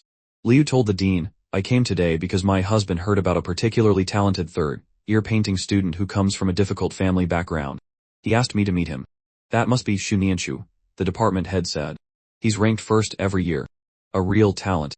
If not for his family situation, he would surely be more deserving than Yi Tengchen. If he could receive your support, his future would be limitless." They entered my studio. After looking at my work intently, Mrs. Liu spoke. "My husband and I have our wedding anniversary in a few days. I would like to buy this as a gift for him." She offered me 100,000 yuan for the painting. For a student, this was an incredibly high price. I couldn't refuse. The painting was originally created to commemorate my first meeting with Liu Ruyan, but those precious memories no longer felt like they could be measured in money. Mrs. Liu was generous and paid me the 100,000 yuan directly. Later, in the car, Mr. Liu asked his wife, "What do you think of that young man?" "Putting aside his family background, he's a very good child," Mrs. Liu replied. "His eyes are free of cunning. Compared to that Yi Tengchen, this child is much stronger. It seems our daughter's changes these past few years have something to do with him. So, is he suitable as a son-in-law?" Mr. Liu pressed. "Xu Nanchu is a good child, but that doesn't mean he's suitable for a wealthy family. Ruyan and Yi Tengchen seem close these days. Let's let her choose for herself. Xu Nanchu still doesn't know Ruyan's identity. Let's wait and see how they interact. I've already given him 100,000 as a form of assistance. We'll see what his character is like before we decide." It was Mr. and Mrs. Liu's 30th wedding anniversary. Mrs. Liu asked me to deliver flowers to the event and invited me to attend. The hotel was filled with luxury cars. When a server saw me, dressed in a shirt and jeans and holding a bucket, he directed me to the staff elevator. Just then, Yi Tengchen, dressed in a sharp black suit, came up behind Liu Ruyan and gently tapped her shoulder. "Sister Ruyan." She smiled and nodded. They looked like a perfect couple, her red dress complementing his suit. The ballroom was dazzling. I felt out of place. My eyes followed Yi Tengchen as he chatted with some friends. "I can't believe you managed to win over Miss Liu," one friend said admiringly. "No, she has a boyfriend," Yi Tengchen denied, though he knew about my relationship with her. It was laughable. Another young man scoffed. "I know about it. My girlfriend, Shen Yuyu, works with her. 3 years ago, she was in a car accident, and that guy saved her. But while she was in a coma, he stole her grandfather's gold watch." "No way, that's so greedy," someone exclaimed. "He's a poor guy from the countryside, what do you expect?" The man said smugly. "He's cunning though, tricking Miss Liu into falling for him. Too bad she isn't stupid. She knew he was after her money, so she deliberately pretended to be poor to let him support her. In the end, he didn't get a single penny and got played instead. Tengchen, you have to seize this opportunity. The Liu family's fortune is in the billions." My blood ran cold. So that's why Liu Ruyan never asked me about the watch. She held on to that misunderstanding, letting her friend's boyfriend mock me freely. I wanted to run down and confront her, to tell her I was sorry but I didn't have the watch. But the words wouldn't come. Liu Ruyan entered the hall but didn't see me. During this time, she had been trying to follow Shen Yui's advice and had started spending time with other men, including Yi Tengchen. Being with him was easier, there were no secrets to hide. But she found herself missing me, missing my complaints about the price of vegetables rising by a few cents. She realized what she longed for was not a man who looked at her with admiration for her gifts, but someone with his own thoughts and convictions. Yi Tengchen became dull, while my memory remained vivid. She decided to let the matter of the watch go and treat only me well from now on. She knew I would be there to deliver the flowers and wanted to confess everything, to ask for my forgiveness. She had a high-end suit ready for me, planning to formally introduce me as her boyfriend. "Sis, what are you spacing out for? It's time to cut the cake." Liu Yichen pulled her over. After the cake cutting, Mrs. Liu presented the painting to her husband. It was a portrait of their family of 4. Liu Ruyan was stunned. I had been there. I had sold her the painting I once called my treasure. I had vanished. Liu Ruyan couldn't reach me. She frantically charged her old phone and found hundreds of missed calls and unread messages from me. She called back, but I didn't answer. She went to the university for days but couldn't find me. She didn't know my roommates well enough to recognize them. Finally, after waiting outside the dorm for days, she found them. "What do you want?" Li Yan asked warily. They all recognized her as the girl who had been picking up Tension. I want to ask how Chunanshu has been recently, she said. Li Yun sneered. We wouldn't dare say. Tension's girlfriend showing special concern for our Chunanshu. If word got out, his reputation would be ruined. The other two roommates stepped back. Everyone in the department knew she and Tension were a couple. Poor Chunanshu had been with her for 3 years without any recognition, while Tension became her official boyfriend in less than a month. I have no relationship with Tension, she explained. My only boyfriend is Chunanshu. What a pitiful boyfriend, Won Jaoyangska. His girlfriend is so attentive to another guy. They walked past her with disdain. I hadn't been back to the dorm in 3 days. It was 400 m in the city center.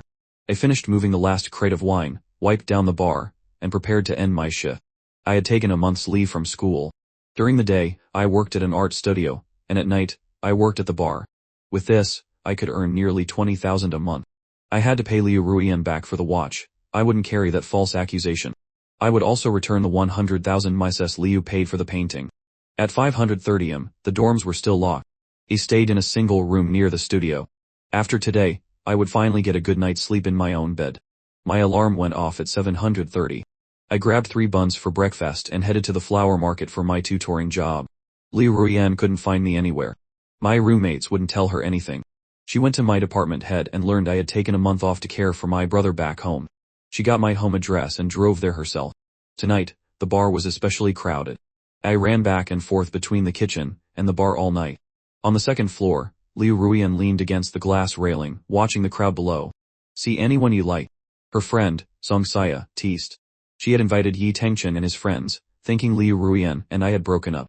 Liu Ruian's eyes were fixed on the young, handsome staff members. In a high-end place like this, it wasn't hard to make 100,000 a month if you were willing. She just wanted to know where I was. That fool would rather work himself to death than earn money that way. But she couldn't dare to think where the 200,000 yuan for my brother came from. She was afraid I had found someone else to help me, someone I would be grateful to and treat well. She couldn't bear the thought. Sister Ruian, why are you so down? Tension finally worked up the courage to speak to her. She shook her head, her gaze following a figure in a black shirt struggling to carry drinks through the crowd at the bar. Isn't that him? Someone joked.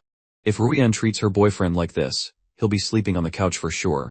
Everyone laughed, teasing Tension, who blushed and lowered his head. Liu Ruian didn't react. Her eyes were glued to the bar. The figure looked so much like him, but the lights were too dazzling, she couldn't see clearly. My back itched from running up and down the stairs. I ducked behind the bar for a moment's rest, but it wasn't long before I was called back to work. The bartender called out, Chunanshu, there's a good time to be had on the second floor. You going up? The second floor was the VIP area, full of tall, handsome men. Going up there to serve drinks meant earning a fortune. I had been working here for half a month and had seen many people come down with wads of cash, some even made tens of thousands in a night. I shook my head. I'm not going up. I'm not suited for earning that kind of money. With that, I turned and went back to the kitchen to help out. The bartender didn't press the issue. This university student was different from the others in uniform. If it weren't for a request from upstairs, he wouldn't have even asked me. I might look scholarly and thin, but my gaze was resolute, unlike the others who worked here. When I applied for the job, I made it clear I wouldn't be a server. Occasionally, during my free time, I'd sit in the storeroom and read. The other staff members were quite nice to me, often giving me fruit for a late-night snack. After all, this was a bar, there wasn't much else to eat. The bartender probably thought I was in some temporary financial difficulty. I went back to the storeroom and sat down to read. Suddenly the words in front of me blurred, and I collapsed onto a chair, unconscious. On the second floor, men of all shapes and sizes were lined up, waiting to be chosen, but none were the type Liu Ruian was looking for. Song Saya came down and asked the manager, who smiled and said, he's still very stubborn. It's rare to find a young man so indifferent to money. A group of models walked in. Tension and his friends felt even more awkward. As a spoiled young master who had been pampered since birth, how could he sit with such people? Frustrated, Tension tugged on Liu Ruian's arm. Sister Ruian, I'm not comfortable. Let's go. Liu Ruian was already annoyed at not finding me, and now being misunderstood about her relationship with Tension made her even more irritable. She called a driver to pick up Tension, left her car keys, and walked away. If her mother hadn't told her to be patient with him, she wouldn't have cared. This time, I'll let it slide for your sake. Next time someone spouts nonsense, I'll clear it up myself. Tension was on the verge of tears. His dormitory friends exchanged embarrassed glances. Wasn't she his girlfriend? Why wasn't she taking him home? In the storeroom, I was shaken awake. Teneju, a customer ordered drinks. Hurry up, Rubbing my temples to clear the dizziness, I carried a crate of beer to the counter. Liu Ruian had returned to the west gate of Yale University. It was after school, and couples walked out hand in hand, chatting cheerfully. She watched them silently, a pang of envy rising in her heart. They were so close now, but how many would still be together after graduation? Liu Ruian walked onto the campus and went to my dormitory. She overheard people gossiping about Yi Tengchen's girlfriend and felt a wave of guilt. Does he know? Is he misunderstanding and avoiding me out of anger? Are we going to break up? There was no reply to her calls. Liu Ruian didn't even dare to look at her old messages, let alone send a new one. She was terrified of seeing the red exclamation mark indicating she had been blocked. I don't care who you talk or smile with. Just don't look for me again. A couple was arguing nearby. The boy walked away. I didn't do anything. I don't even know him, the girl cried, chasing after him. He asked me about a clothing brand to buy for his girlfriend. You don't believe me. You smiled at someone else. I don't like you anymore. The boy's voice faded. A sense of panic gripped Liu Ruian. She decided she had to find me and explain everything clearly. They couldn't just break up like this. Absolutely not. I went to the alley to throw out the trash and heard the sound of arguing. It seemed like a couple was breaking up. The girl was crying and pleading, accusing the boy of seeing someone else. It had been going on like this for a week, and I was sick of hearing it, paying it no mind. But today was different. The boy was gone, and only the girl remained, laughing and crying like she had lost her mind. She bumped into me, fell, then got up and staggered back into the alley. Back in the kitchen, I noticed a stain on my shirt. I went to the restroom to wash it off and realized it was blood, probably from the girl earlier. Her hand had been covered in it. There was only one possibility. She had tried to commit suicide. The bar called an ambulance, and I had to take the girl to the hospital. In the brightly lit emergency room, the girl was still screaming and refusing to cooperate. The doctor had to give her a sedative to calm her down. Now, she lay on the hospital bed, staring blankly at the ceiling light. I squatted on the sofa, thinking, it must be nice to be rich. A VIP room with a private bathroom, a large window with a beautiful view, and a spacious bed. Can I contact her family? I have to work tomorrow morning, I asked softly. The girl didn't seem to hear me. I turned off the light and lay down on the floor next to her bed. Time passed, but she didn't sleep or speak. Suddenly, a weak voice, trembling as if it were about to break, whispered something. I drowsily asked her to repeat it, and then understood she wanted me to comfort her. Isai. I'm clumsy. I don't know how to comfort people. My life is much harder than yours. You have money, you get to stay in a nice hospital when you're hurt. I don't even know what I'll eat tomorrow. Are you that poor? The girl was skeptical. She understood that young people could be poor, but working at that bar paid reasonably well. And you're handsome. You could find a sugar mommy, and you wouldn't be in this state. I didn't want to talk, but in the darkness, I felt the urge to confide in someone. I told her everything, from my father's sudden death to this girl's suicide attempt. In my freshman year of university, my father and stepmother passed away. My father's only house was taken by my stepmother's brother. My tuition is entirely covered by scholarships. I had to start working part-time very early on. Then, I met my girlfriend. She was in an accident, and I happened to be passing by and saved her. 2 years ago, she was hospitalized, and we borrowed some money. We paid it off together. Earlier this year, she told me the debt was cleared. I thought life would finally get better. And then what? The girl asked, curious. And then, life didn't get better at all. I saw her at the mall, swiping a card for hundreds of thousands with some guy, while I was still haggling over every penny for chicken at the market with her. That day was my birthday.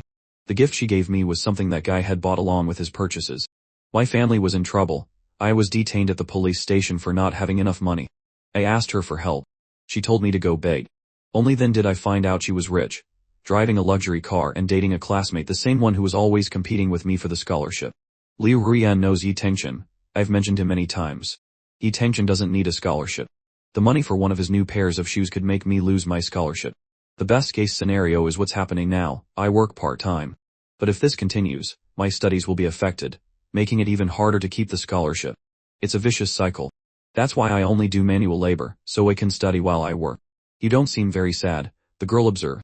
What good would being sad do? Would the debt just disappear? Who am I being sad for? No one cares about my pain. After 3 years together, Liu Ruian still doesn't trust me. I can't bring myself to beg for pity.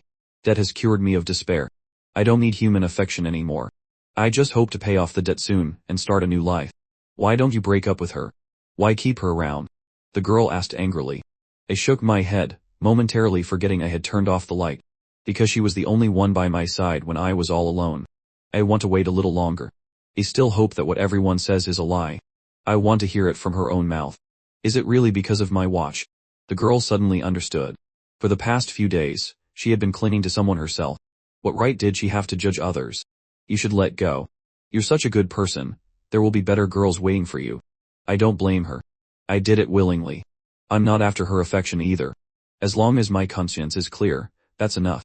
Even the bond between a father and son can be fragile, let alone money and affection from others. What's theirs is theirs. They can do whatever they want with it. I laughed sadly. I was sad, truly sad, but I've come to terms with it now. It's just that, from that moment on, Liu Ruian planted a handful of weeds in my heart. They've grown wild, disturbing my peace. I haven't broken up with her not because I regret what I've invested, but because I'm still trying to find a way to uproot those weeds completely. This is what Liu Ruian owes me. I want to go back to being the unburdened Shu Nianshu, not the scarred person I am now. You're a junior in high school. When you're discharged tomorrow, go home and apologize to your parents. Your family is still waiting for you. Everything can be started over. You and that boyfriend have already made things clear. I know nothing was wrong. If you hate him, you can sue him for seducing a minor. Both of those paths are more realistic than cutting your wrist. A faded scar isn't worth it. The fault lies with others, not you. The girl fell silent. The sound of the security guard's patrol footsteps drew closer. My parents will never forgive me. I've hurt them so much because of him. Between parents and their own child, how can there be a grudge that lasts overnight? I used to think my father had hurt me so deeply that life had no meaning. But a few days ago, I found out that my father left a lot of compensation money for my stepmother and transferred the house to my stepbrother's name so that I wouldn't have to bear any debt, so I could pursue my own ventures with peace of mind. When Ichu Yufan was injured, Officer Chen summoned his uncle and investigated everything thoroughly. That middle-aged man had tried so hard to have his son live with him, but he was powerless. All he could do was teach Chu Yufan from a young age that since he carried the Shu name, he had a responsibility to protect the family. That's why Chu Yufan would rather endure pain than sell the house. These are things I would have never known if I hadn't gone back. Brother, are you asleep? The girl's voice called out. I was startled awake. Let's not talk about the past anymore. It wasn't all bad. There were good things, too. I stayed up all night saving someone, and thanks to you, I got a bed to sleep in instead of fighting for space with an atom. I said softly. So I should thank you. The atom keeps reminding me to make a transaction. It's so noisy I can't sleep, and I'm afraid of disturbing others and getting chased away. The girl's name was Men Wenking. At 5 am, she called her best friend. After washing my face, I was about to leave when I saw a familiar face. Brother, you saved Wenking, Liu Yichen exclaimed as she walked in. I nodded in greeting and took out my phone to add Men Wenking on WeChat.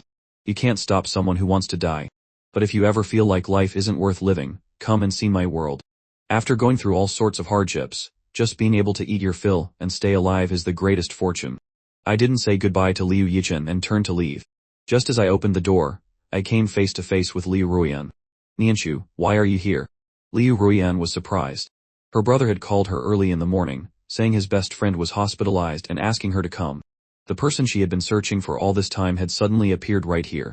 Sister, this brother saved Wenking. I can't believe we both have such a connection with him, Liu Yichen said excitedly. He saved you before, and now he saved my friend. He's truly a good person. I have things to do, I'm leaving first, I said coolly, walking past Liu Ruian. This world isn't small, nor is it large, but the distance between us was so clear, yet we still met again. Liu Ruian didn't go into the hospital room, leaving the two friends inside. Men Wenking was bewildered, while Liu Yichen excitedly recounted, he's my sister's boyfriend. He's a great guy. He saved my sister before and took care of me for 2 years. It's just that my sister was a scumbag and cheated on him. Now she deserves to be worried sick. Your sister's boyfriend. Men Wenking couldn't believe it. Isn't that the scumbag from the story last night? Liu Yichen nodded. That's him. And now he saved you. He's your savior. What's important is that both my sister and my best friend were saved by him. Fate is truly incredible. Men Wenking fell silent, unsure if she should tell Liu Yichen the truth. Nianshu, what have you been busy with lately? Liu Ruian followed me into the hallway, and took my hand. He smiled. I've been working, so it wasn't convenient to answer the phone. When I got off work, I couldn't find my phone. In reality, I just didn't want to answer her calls. Liu Ruian understood and felt guilty for neglecting me. She was about to say something when she saw the black shirt I was wearing, the staff uniform she had seen at the bar the other day. You're working at a bar. Liu Ruian frowned. Could the figure she saw yesterday have been me? I didn't deny it, waiting to see what she would say. Would she scold me for being greedy for quick money or lecture me that good boys shouldn't go to such places? But Liu Ruian remained silent, her heart filled with regret for not recognizing me yesterday. The elevator arrived. He stepped in, and Liu Ruian followed closely behind. Have you been there all this time because of the 100,000 last time? That was my fault. Don't worry, I'll pay back the money you borrowed. Liu Ruian thought for a long time and could only come up with the 100,000. Her brother owed it, but she knew I had already paid it back. You must have borrowed from someone else. Was it your roommate? We'll pay it all back today. Stop working there. No, I didn't borrow any money, I said without much explanation. You're so honest. If you say no, then it's no. Liu Ruian was relieved. Then stop working there. It's a chaotic place. I'll give you a supplementary card. From now on, just focus on your painting. Don't work part-time anymore. The 3 words, I'll support you, she still couldn't bring herself to say. She had said them many times, but never once had she actually supported me. It was common for her to spend 100,000 or 200,000 on a party, yet her boyfriend had to toil away serving drinks. How could she not feel heartbroken? No need. I wasn't planning on working there for long anyway. I took a break, and the wages from before are gone. I refused. I only plan to work until the end of summer. In my senior year, I need to focus on painting. Without the pressure of tuition, I'll just stay at the art studio and receive clients. Lately, interacting with students has made me think that being an art teacher is a good option, so I'm thinking of dropping the master's exam and taking the exam to teach back in my hometown. A big city like High City isn't suitable for someone unambitious like me. Just quit, Nianchu. Listen to me. Whatever you want to do in the future, I'll support you. We can open our own art studio. Don't do this kind of work anymore, Liu Ruian said, her heart itching as she looked at the dark circles under my eyes. The black shirt hung loosely on my frame. I had lost so much weight in just a few days that even the shirt didn't fit properly. The elevator reached the first floor. I walked towards the exit. Nianchu, wait, I'll give you a ride back. I suddenly stopped and let out a faint laugh, half self-deprecating, half sarcastic. Forget it. Your car is too expensive.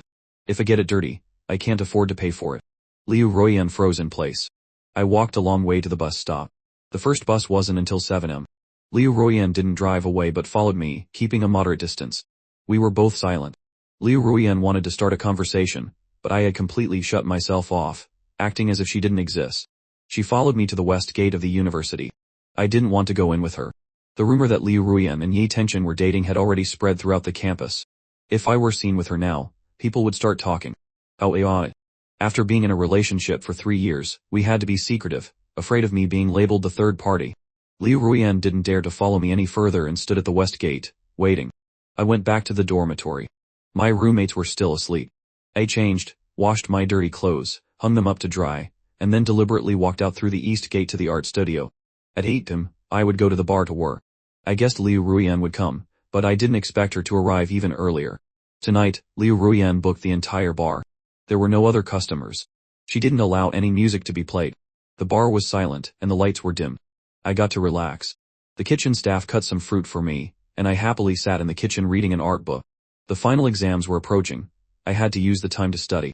As for Liu Ruian, she could spend her money however she wanted. But I forgot one thing. Since Liu Ruian had booked the whole place, she was the VIP guest.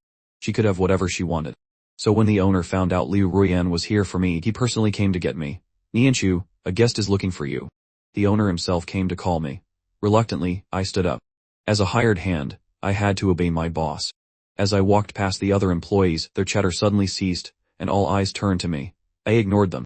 I didn't think they were jealous. I didn't have the qualifications for that. The main hall was brightly lit but eerily silent without music. Liu Ruian sat alone at a table in the center with a glass of water. Her naturally superior looks and the aura of someone in a high position gave her a cold, arrogant air. It was the first time I had seen her like this. The owner gave me a meaningful look, telling me to seize the opportunity. It was common for rich young ladies to support handsome men, but spending hundreds of thousands to book an entire bar was rare. Miss Liu, you called for me.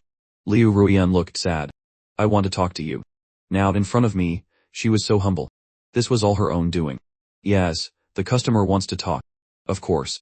Liu Ruian stood up and pulled me to the second floor. Let's go upstairs to talk. Let's not disturb the owner's business. The owner would have someone guard the stairs, and then have the security open the doors to welcome other guests.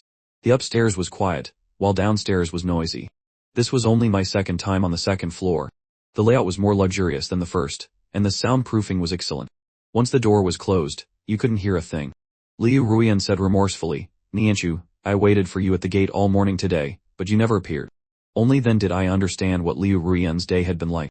After waiting for me all day and not seeing me, she thought I was tired and prepared lunch, even asking a colleague's classmate to deliver it to my dorm, only to find out I had another part-time job and had left early in the morning. This made Liu Ruian lose face. An ordinary person in love would feel sorry for their boyfriend working so hard day and night, let alone someone of her high status. Yet I had never benefited from her in any way. Liu Ruian was a little flustered. The words she had rehearsed so carefully now vanished. I sat still, not speaking or moving. This made Liu Ruian even more uncomfortable. Nianshu, it was my fault for hiding my identity. I apologize. If you blame me for deceiving you, you can hit me or scold me, I'll take it. But please don't be silent. Don't ignore me. Don't just disappear like that. I shook my head and said calmly, I don't blame you. Those things were always yours. Who you want to be friends with and in what capacity is your right. Hearing this made Liu Ruian even more upset. Did I want to cut ties with her? I'd rather you blame me. Don't be like this, Inshu. I'll accept whatever you say today, as long as you don't cut ties with me. We've been in love for 3 years. Since being with me, she had never once thought about breaking up. I can't just let things end in silence. I can't end a 3-year relationship over one incident. I saw her eyes were red, the light casting a shadow beneath them. Alright, then let me ask you. Why did you have to hide your identity to get close to me? When I called you, where were you? What were you doing, and with whom? Liu Ruian was speechless. She couldn't answer those 2 questions. If she did, they would have to break up. I wasn't someone who compromised easily. She came closer, sitting down in front of me at eye level, trying to coax me. It was my fault before. Nianshu, please believe me, they struggled a lot too. I will make it all up to you. Then we let the past be the past. Let's just pretend we just met. I won't lie to you again. Everything will be up to you. Just don't bring up the past. Let's start over. From now on, I'll let you decide everything. I won't let you suffer anymore. Between us, there isn't just the past, there's also the future. Without the answer I wanted, the weeds in my heart continued to grow wild. I was utterly disappointed. Exhausted, I fell. Liu Ruian quickly caught me. I fell into her embrace, and only then did she feel truly at ease. This relationship had started with unease in her heart. She was both mindful of the shoe incident, and afraid I would discover her true identity. After listening to Shen Yuiyu, she tried to forget me and find another way out, but she became even more afraid that I would find out. In her heart, besides unease, there was a huge void that an art student like me couldn't fill. A poor but ambitious young man like me wasn't worthy of her affection. Only I was worthy. My soul had the romance of an artist, and the resilience to face harsh reality. People like me were truly rare in this world of temptations. We had gone through difficult days together, we must enjoy happiness together in the future. Someone of Liu Ruian's status understood this even better. Men like me were hard to find. Some people might never meet one in their entire lifetime. She didn't want to give me up to anyone else. Liu Ruian whispered, Nianshu, I will be good to you. We will never break up. Never ever. She held me tightly. The characteristic smell of oil paint on me lingered around her. Liu Ruian sighed in contentment and kissed my forehead. But that didn't seem to be enough. She carefully kissed my eyes, then my nose. I didn't resist, nor did I respond, letting her do as she pleased. I lay on my side on the sofa, with warmth in front and softness behind. She pressed her face into the crook of my neck. Nianshu, how about we quit our jobs and go back to our hometown? My collarbones were prominent through the blacked shirt, and you could even see my ribs. I had become so thin. It was all her fault. Liu Ruian's heartache. I came back to my senses, pushed Liu Ruian away, stood up, and straightened my clothes. I can't quit my job. I'm going downstairs first. Liu Ruian hurriedly called out, Nianshu, I said coolly, you just said you'd listen to me about everything. Hearing that, Liu Ruian fell silent, and quietly followed me downstairs. Well, she would just let me do what I wanted. She would patiently try to convince me every day. Eventually, I would get tired of it, and quit. Downstairs, customers had arrived. The music was deafening.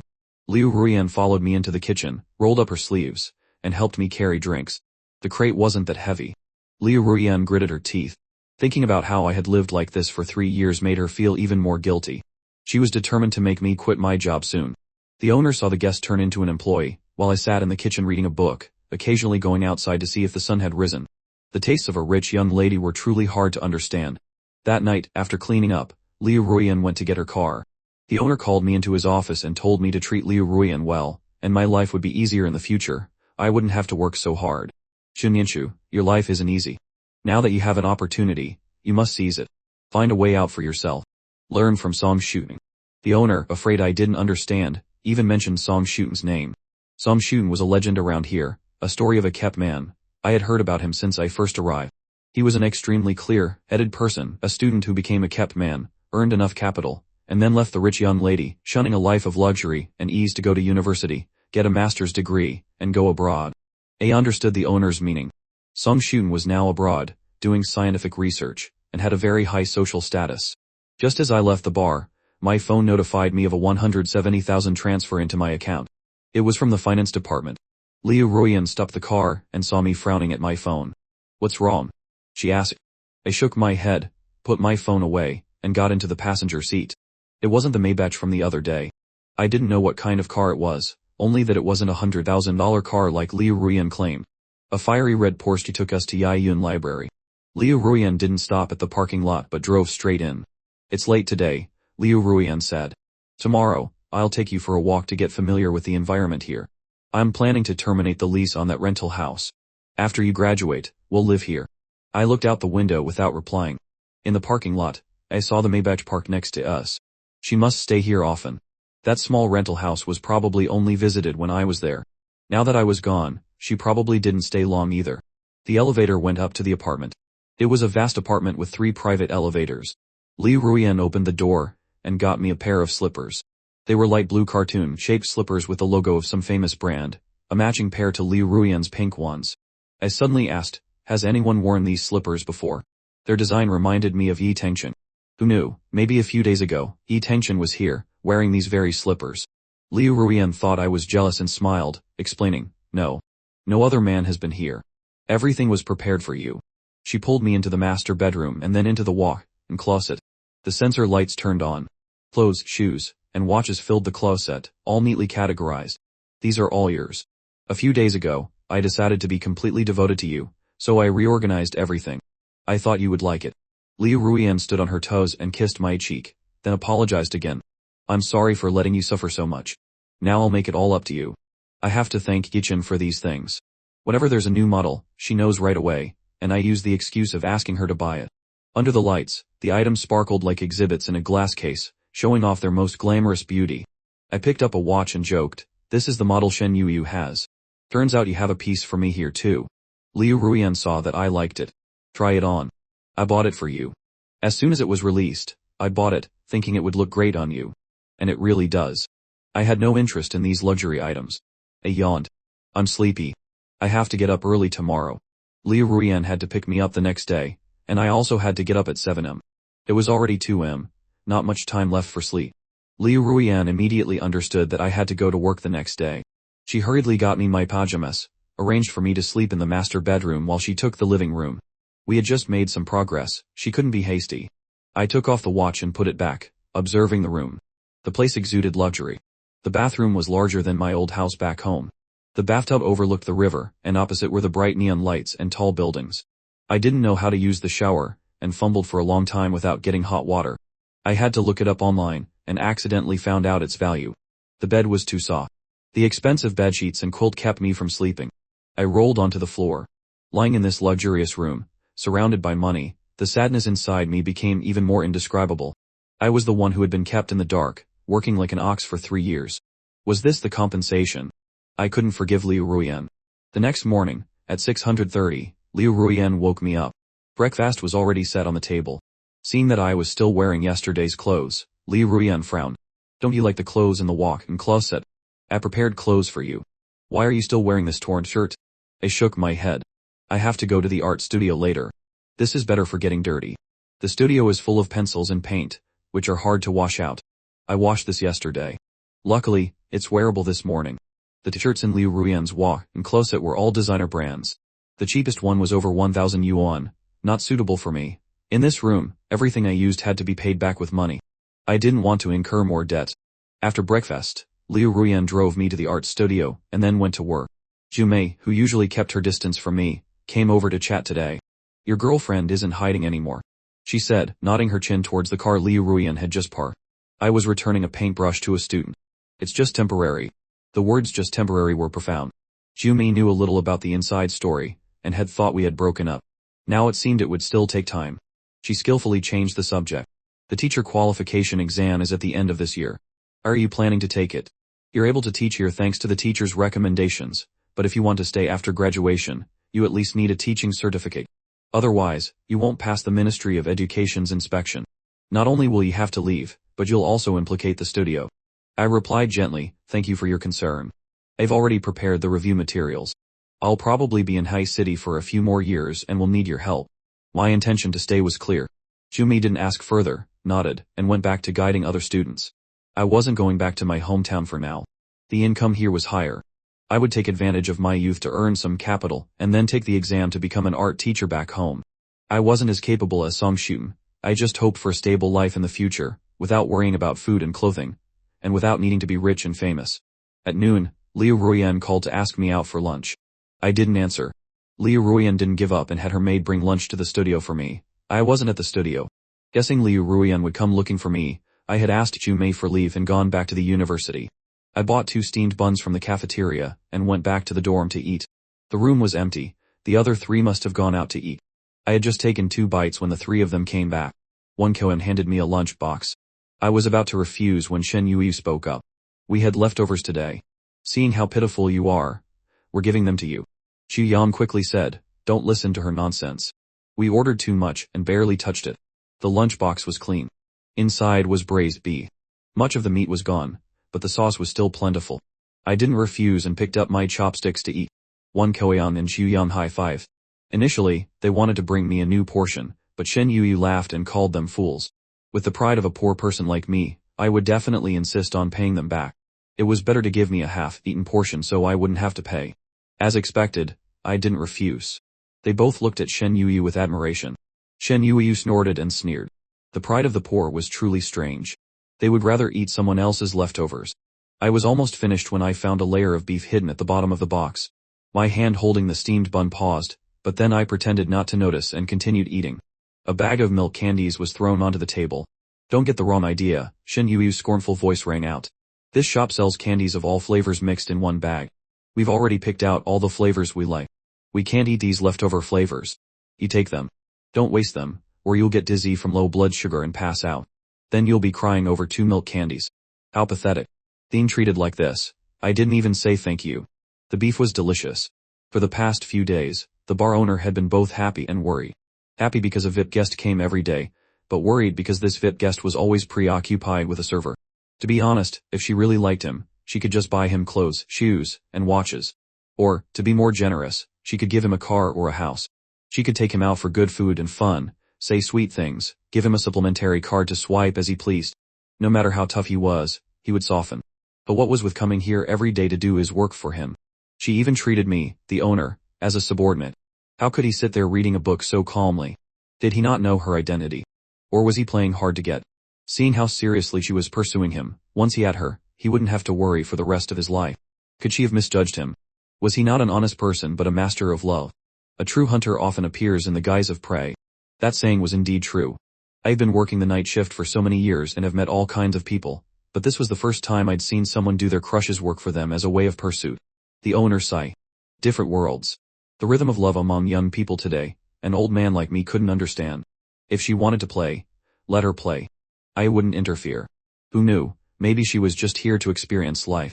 He didn't look easy to seduce. Maybe he would become the rich lady's man in the future. In this day and age, it wasn't unheard of for rich people to do anything for love. On the surface, they were a perfect match, but behind the scenes, there was someone with unrequited love. I'd seen it many times. I just didn't know how long he could hold out. Liu Ruian, drenched in sweat from carrying drinks, sat down next to me. Seeing me still reading calmly, she felt aggrieved. In the past, when she helped me with work, I was always attentive and concerned. Now, it was as if I didn't even see her. Liu Ruian said in a low voice, Nianshu, I'm tired. You haven't even looked at me once. She was still blaming me. For the past few days, she had been driving me to and from work. I didn't want her to.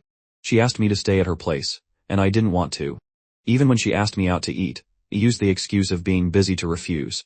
Liu Ruian didn't know how much longer this self-pitying act would work. This time, I was truly angry with her. Seeing Liu Ruian's disappointment, I took a wet wipe from the lunchbox she had brought, and wiped the sweat from her face, then poured her some soup. For the past few days, dinner had been cooked by Liu Ruian's maid. After work, she would pick me up and bring me food. From main courses to fruits, everything was there, all my favorite dishes. I used to crave them, but now I couldn't be bothered to look at them. I lied and told her I had already eaten so she would take it back. This puppy named Ruyan would just sit and wait to be served by me, but my heart was cold. This was the young lady of the Liu family, not the girl I had loved for so long.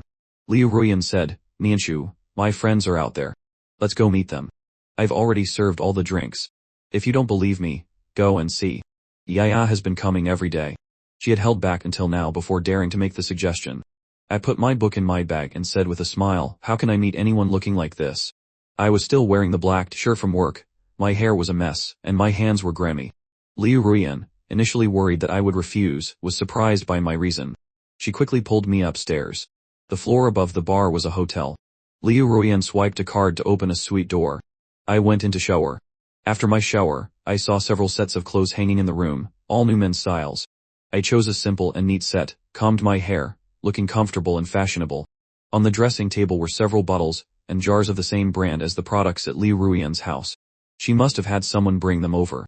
I didn't know anything about skincare, so I didn't touch them, only using my own lotion. Liu Ruyan came out in her pajamas, her long hair down, with a few drops of water still clinging to the ends. She hugged me from behind, savoring this moment of peace. I was more handsome than she had imagined. I used an 80-cent children's lotion every year, and my skin was smooth and fair. Even if I got sunburnt in the summer, I didn't need to do anything, it would heal on its own in a few days. That's why, once when Liu Ruyan heard Yichin complain about aging, she thought it was a fungal infection. Later, when the children's lotion changed to a 5-yuan bottle, I switched to a cheaper one for 2 or 3 yuan. By then, Yichin already knew about beauty salons. There were countless stories like this.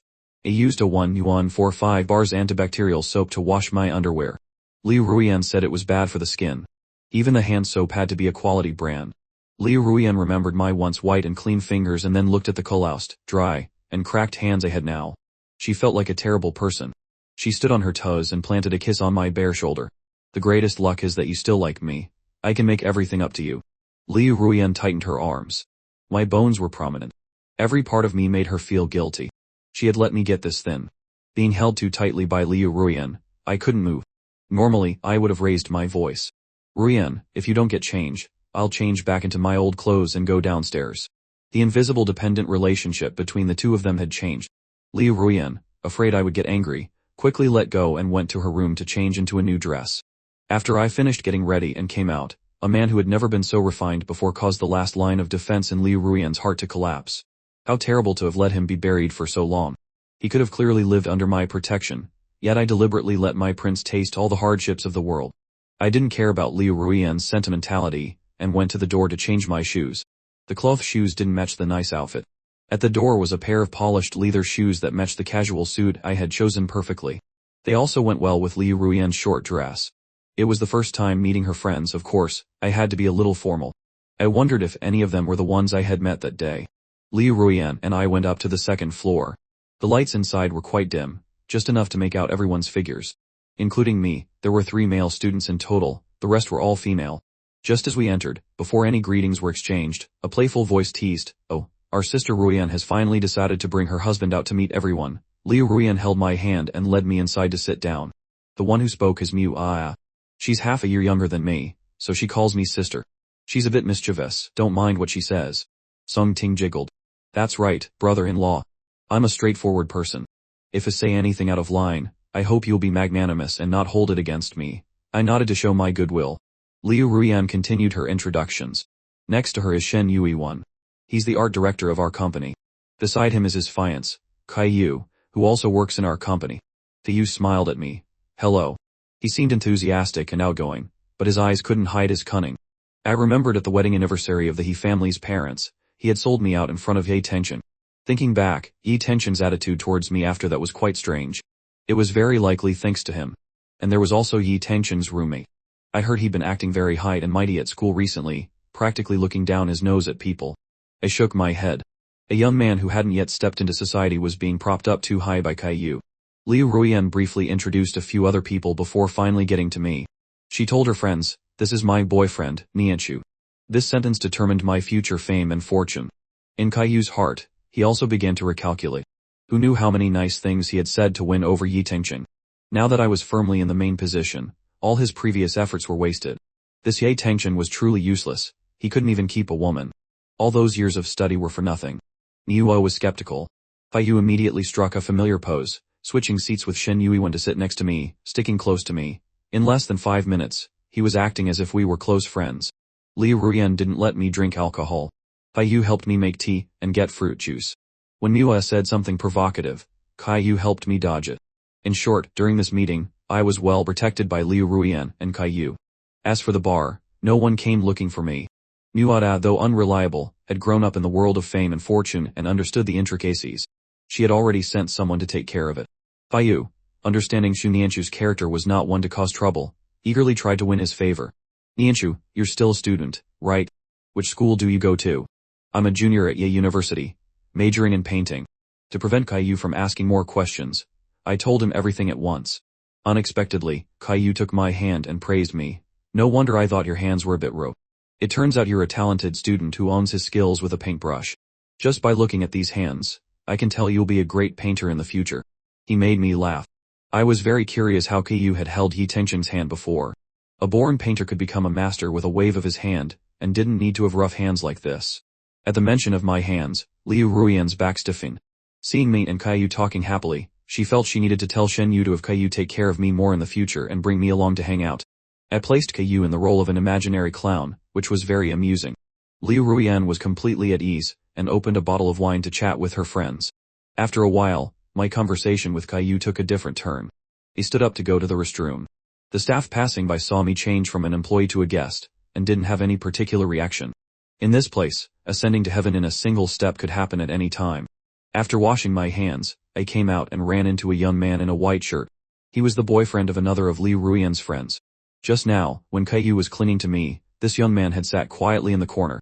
He took a tube of hand cream from his bag and gave it to me. This is very good for dry, cracked skin. Use it for a while, and your hands won't be calloused anymore. Oh, and this too. The young man then handed me a business card for a famous club. I nodded my thanks, and accepted them. The young man smiled and said, if you're not used to it, you can ask me to go with you. My phone number is on the back. I didn't pay attention to those things and put them in my cloth bag. The party lasted until almost midnight. We didn't drink a drop of alcohol. Liu Ruyan, however, was poured quite a few drinks and was a bit tipsy on the way back. She called a driver to pick us up first. This time, it was the expensive Maybach. The driver was a middle-aged man who looked calm and steady, driving silently in the front. Liu Ruyan put up the partition and leaned against me, mumbling Nianchu, partly pretending to be drunk. I knew but didn't expose her. I finished the tube of hand cream. I thought Caillou was better, at least he said nice things that made people happy. As for this hand cream, did he really think I was that naive and easy to fool? Didn't he know about me already? Now that Liu Ruyan had given me a new status, he came to curry favor. Otherwise, it would have belonged to Yi Tengjing. The tube of hand cream was eventually thrown into the trash can in the parking lot. This action should have been hidden from Liu Ruyan. After all, he was the boyfriend of Liu Ruyan's best friend. But I threw it away openly, not at all afraid of Liu Ruyan seeing. The driver helped carry Liu Ruyan upstairs. I followed behind, carrying her coat. Nianchu carried Liu Ruyan onto the sofa. The driver only left after confirming there were no mistakes. Left alone, I began to clean up. While I was making hangover soup, Liu Ruyan quickly showered, changed, and slipped into the master bedroom. When I found her, she was acting cute in the bedroom. After drinking the soup, her limbs wrapped around me, immobilizing me. She insisted I hold her hand tightly before she would settle down. But Liu Ruyan still felt an emptiness. Something was missing. She was always torn about her relationship with me, restraining herself every time she should have let go. At most, she would only allow herself moments like this, leaning against my arm. Nianchu, let's go to France, she whispered. I'll take you on a trip. Liu Ruyan owned a rose manor in France. She wanted to take me there, to give me a beautiful journey in a romantic place, to begin a new chapter in our relationship. I didn't answer. In my mind, I weighed dignity against money. Beside the sleeping Liu Ruyan, I closed my eyes, trying to cast aside my pride. This was a rich young lady. If I just endured a little, I could escape this poverty. I was so scared of being poor again. As long as Liu Ruyan was by my side, money, fame, and fortune were within reach. You can do this, Nianchu, I told myself. For the money, give her and yourself another chance. You can definitely do it. At the beginning of June, the temperature soared, and the whole country was gripped by the tense atmosphere of the college entrance exams. Xu Wufen's exam was in a week. As his guardian, I had to go back to take care of him. These would be the last few days I spent with him. After the exam, he would be free to go wherever he pleased, north or south. We would owe each other nothing. Knowing I had to go back, Liu Ruian had the housemaid prepare various nutritious foods and personally drove me to Xu Wufen's home. His leg hadn't fully healed, and he limped out to greet his future sister-in-law. The building was still the same old one, and the musty smell was overwhelming for Liu Ruian, but in front of me, she maintained her perfectly composed demeanor. Her Porsche, parked downstairs, attracted the attention of the neighbors. The middle-aged uncles who had met Liu Ruian before smiled contentedly. The boy found a good bride. Old Xu can finally rest easy. Dressed in a skirt, Liu Ruian helped me clean the entire house, wiping even the dust from the windowsills. Xu Wufen, his leg in a cast, watched her work while I cooked lunch in the kitchen. This house finally felt like a family reunited. It wasn't like his dreams where the family was together, only to wake up to silence. After cleaning, Liu Ruian was covered in sweat. Xu Wufen told her there was a nude shirt in his room that I had bought for her, so she could shower and change. When she came out, she looked much more comfortable. In front of Xu Wufen, she entered the kitchen and closed the frosted glass door. Xu Wufen pretended to ignore them, watching a war movie on TV, but his ears were pricked, trying to catch any sound from inside. He suddenly felt like a protective father. Liu Ruian came in as I was simmering ribs. The bone broth had turned a milky white, and a bowl of chopped scallions and cilantro sat beside it, a signature touch when cooking. Liu Ruian couldn't help but swallow. She was starving. Ever since the misunderstanding about the shoes, she hadn't stepped into the kitchen. She hugged me from behind, burying her face in my back, inhaling the smell of cooking oil on my shirt. She loved it. Her hands slipped under my shirt, her fingers touching the sweat on my skin. "Be it yourself, your brother is right outside," I said, feeling a tickle as I nudged her with my shoulder. Liu Ruian jiggled softly and carried the dishes I had prepared out. "I finished my work. Isn't there a reward? A bowl of soup is your reward." Before the food was on the table, they each had a large bowl of bone broth. The sweet and sour ribs I made were met with enthusiastic praise and devoured completely. Liu Ruian thought that if she could ignore the unpleasant smell of the building, her brother-in-law wasn't so bad. She was willing to accept him. Only a week until the exam. "Are you nervous?" Liu Ruian asked Xu Wufen. Shaking in the exam hall could greatly affect one's performance. Xu Wufen shook his head. "Do you have a university in mind?" she asked. He shook his head again. He actually wanted to say he was considering schools with lower tuition fees, but with Liu Ruian there, he was afraid their poverty would make her look down on his brother. He couldn't say it. It was too early to think about it anyway, he could decide after getting his scores. I mediated, saying, "Xu Wufen's life is his own to decide." He nodded in agreement. After lunch, Xu Wufen went to his room to study. Liu Ruian washed the dishes in the kitchen while I stood beside her, keeping her company. We chatted about everything and nothing. In the afternoon, Liu Ruian had to leave for her 4-hour drive back. With Xu Wufen in his room, we had to be discreet. I walked her downstairs, where she pulled me into her car for a kiss, hidden from the view of passers-by. After her satisfaction, Liu Ruian's eyes sparkled, making up for the week we hadn't seen each other. The thought of me staying here for another week made her give instructions. "Don't overwork yourself taking care of your brother alone. Xu Wufen needs proper nutrition, so don't be stingy with food." She took a card from her wallet and handed it to me. "I know you're still angry with me, but this is a rare opportunity. Don't be so hard on yourself. Look at you two brothers, one thinner than the other. If someone bullies you in the future, how could your brother, with his physique, possibly avenge you?" She had wanted to send a maid to take care of me, but knowing my personality, she knew I wouldn't want a stranger in the house. I had been through too much. My resilience was strong. When problems arose, I didn't scream for help but solved them myself, usually only announcing the decision after it was all over. Liu Ruian had done so much for me. The most dangerous thing now was that I would accept anything she gave me. In my heart, perhaps I was still judging her. I didn't refuse the card. Liu Ruian, pleased, squeezed my hand, leaving a red mark that lingered. Before leaving, she added, "When you have time these next few days, go look at some houses. I saw a nice apartment building earlier. Go check it out. If you like it, we'll buy one in your name. It'll be your asset in the future. You're a wealthy young lady, Miss Liu. We're just a pair of poor brothers. If you bully us, we have no choice but to endure it. How would we dare to seek revenge?" My joke carried a hint of melancholy. The truth is often hard to hear, but Liu Ruian didn't get angry. "Don't say such bitter things. I love you. The fruit I usually buy is enough to afford a house here. This is what you deserve. Don't feel bad about your father giving that house to Xu Wufen. This place is so dirty and old. And your father could give a house to an outsider like Xu Wufen. Well, the house in a small city isn't expensive. It's probably not even as expensive as a bathroom in high city." Liu Ruian knew about my family's situation. She never wanted to set foot in this old building again. He said nothing. Since Liu Ruian and I had reconciled, my standard of living had skyrocketed. Buying a house was like buying a toy. This was Liu Ruian's affection. I wouldn't use the house, nor would I go see it. Alright, I'm leaving. Text me when you get to the company to let me know you're safe, I said. Liu Ruian walked me to the staircase, reluctant to part. I watched her car leave the complex. The musty smell in the stairwell, stirred by a cool breeze, was nauseating even after just a few minutes. I turned and ran upstairs. Back in the room, I lay down to rest. The tingling on my tongue was the tray she had just left. She was more indulgent with me than before, more tolerant of my recent coldness. This Liu Ruian was slowly becoming the person I had once dreamed of. Life was no longer burdened by debt. She treated me better than before. I opened a shopping app and found a watch identical to the one I sold. Back then, besides the original watch, she had also given me 50,000 yuan. My father and stepmother had just passed away, and I had used all of it. Now that they were gone, I wanted to return it to Liu Ruian and clarify what happened that year, so that we could return to our honest relationship without any lingering doubts. Perhaps I shouldn't be so guarded, but this time, I believe she was worth relying on, that I too could have a happy future. In a good mood, Liu Ruian called her family to say she was coming home for dinner.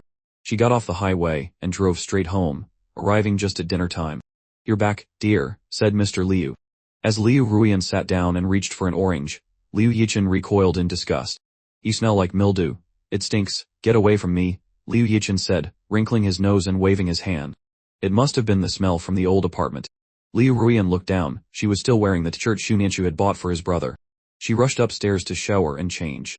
When she came back down, on the dining table in front of her was only a bowl of clear broth with 2 vegetable leaves floating in it and 2 steamed buns on a plate.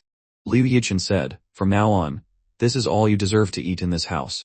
Liu Ruian had no idea what was going on. Why was everyone giving her the cold shoulder since she got back? Mr. and Mrs. Liu ignored her, eating with their heads down. Only Liu Yichen glared at her. I'm calling you sister for the last time. After this, you're no longer my sister. You're just a scoundrel who only deserves to eat this. Liu Yichen, you're getting more and more out of line, Liu Ruian fumed. How dare he speak to her so disrespectfully? What are you yelling about? Liu Yichen burrowed into Mrs. Liu's arms, his eyes red and his voice choked with emotion. Today, I wanted to thank Brother Nanchu, so I went to Ye University to find him. Only then did I find out how terribly you've been treating him. Brother Nanchu eats just like this every single day. I really don't understand. It's not like our family can't afford food. Why would you treat him like that? How could you let him eat this stuff? Liu Ruian was shocked, pointing a finger at the watery soup, speechless. Still denying it. I brought these buns and this soup back from Ye University. Have a taste and see what it's like, Liu Yichen said, his anger palpable as he recalled what others had said about her. This soup is provided for free by the school. The buns are 1 yuan for 3. They're hard as a rock when they're dry. His roommate said adding a little free salt and vinegar makes it easier to fill your stomach. Liu Yichen buried his face in his mother's lap again, feeling that Xu Nianchu's grievances hadn't been fully aired. Mom, that brother saved Sis's life once. That makes him our family's benefactor. If you don't like him, fine, but you shouldn't let him suffer like this. His roommate also said that Brother Nanchu's family had some trouble, and he almost got detained at the police station. He called you, but you were busy being lovey-dovey with Ye Tenchen and didn't care if he lived or died. This was something Shen Yuyu had told him. At that time, I was desperate and had asked to borrow money from her. Luckily, Mrs. Liu bought that painting right then, otherwise, Shen Yuyu would have been my biggest creditor. Only then did Mr. Liu realize that I was the benefactor who had saved Liu Ruian that year. He asked her, is everything Yichen said true? You've been dating like this. Nianshu is the young man who took you to the hospital that year. Did he demand that you be with him? Other than that, Mr. Liu couldn't think of any reason his daughter would treat her boyfriend so poorly.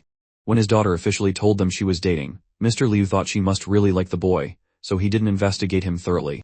But today, combining what his son said, the only explanation Mr. Liu could think of was that I was an ungrateful, greedy person who had threatened Liu Ruian to get into their family.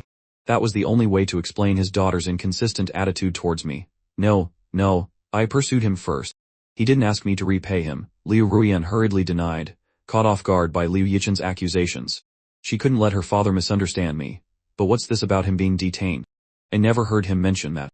She wouldn't have let her boyfriend be taken to a police station. Mr. Liu looked at the 2 hard, dry buns on the table and lost his appetite. His wife was consoling their son, and he felt a surge of frustration. The daughter he was so proud of had done such a thing. How was she any different from those other spoiled heiresses? You, come with me, Mr. Liu said, putting down his chopsticks and walking towards the living room. Seeing the tense atmosphere, Mrs. Liu quickly asked the maid to brew some green tea, and sent everyone else to their rooms. This family was wealthy, but they didn't allow their children to mix with the upper crust. Their upbringing was very strict. Mr. Liu was afraid his children would be led astray and strictly forbade them from spending lavishly outside. Now, his precious daughter had broken this rule. Liu Ruian knew she couldn't avoid a confrontation today. She quickly set aside my matters, and followed her father into the living room. Mrs. Liu followed with Liu Yichen, sitting on the sofa. It was your decision not to let your parents thank him back then, Mrs. Liu said, calming her agitated daughter before frowning at Liu Ruian. Now you're still hiding him, and you've been seeing that Yi Tengchen boy without breaking up first. How could you do something so shameless? When he initially wanted to meet the Ye family's son, I thought you had broken up with your previous boyfriend. It's my fault for not asking more questions before letting you see him. You're an adult now, and I've never interfered with your relationships. But how dare you do something so disgraceful? Are you planning to deceive your husband after you get married, and keep a young lover on the side? Hearing her mother's words, Liu Ruian felt even worse. She wasn't playing me, she had just cast me in some sort of domineering Seo romance novel plot, imagining a grand, angsty love story where I was the tortured male lead who saves the rich heiress but is then imprisoned and tormented by her as a secret lover. This kind of thing was common in wealthy circles, but the problem was, the news that I had saved Liu Ruian was out. How could her family not feel ashamed? At their anniversary party, Yi Tengchen had been so eloquent in front of them. His parents had been especially friendly. It turned out their daughter was the one doing something despicable. Let's handle it this way, Mr. Liu finally said, arranging his thoughts. Since you've been seeing Yi Tengchen, and his uncle mentioned our families becoming in-laws a few days ago, why don't you just break up with this Nanchu? We'll compensate him with some money as thanks for saving your life. No, Dad, Mom, it's all a misunderstanding with Yi Tengchen. I only picked him up twice. There's nothing between us, Liu Ruian protested, rushing to clarify her relationship with him. She then explained everything to her family, from falling in love with me but growing cold because of her grandfather's watch, to seeing Yi Tengchen to clarify her feelings. Dad, it was my mistake. It's all my fault. I foolishly blamed him for losing Grandpa's watch and neglected him. But for years, he's been with me, saving every penny to pay off my debts. The debt has long been paid. Now, I want to make it up to him properly. He didn't do anything wrong. Mr. and Mrs. Liu had seen it all, but Liu Yichen couldn't accept that his sister could be so cruel. After hearing everything, Mr. Liu asked, so, Nianshu knows your identity now? Liu Ruian nodded. Yes, he knows.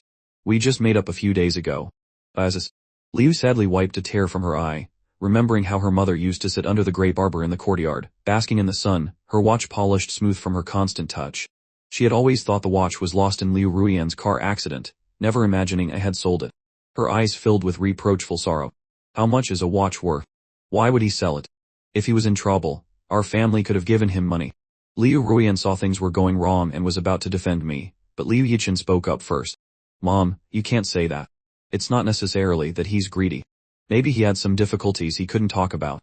I don't believe the person who saved Sis is a bad guy. The proof is that he never asked for any reward after saving her. There must be a reason. The words "a reason" jolted Liu Ruian.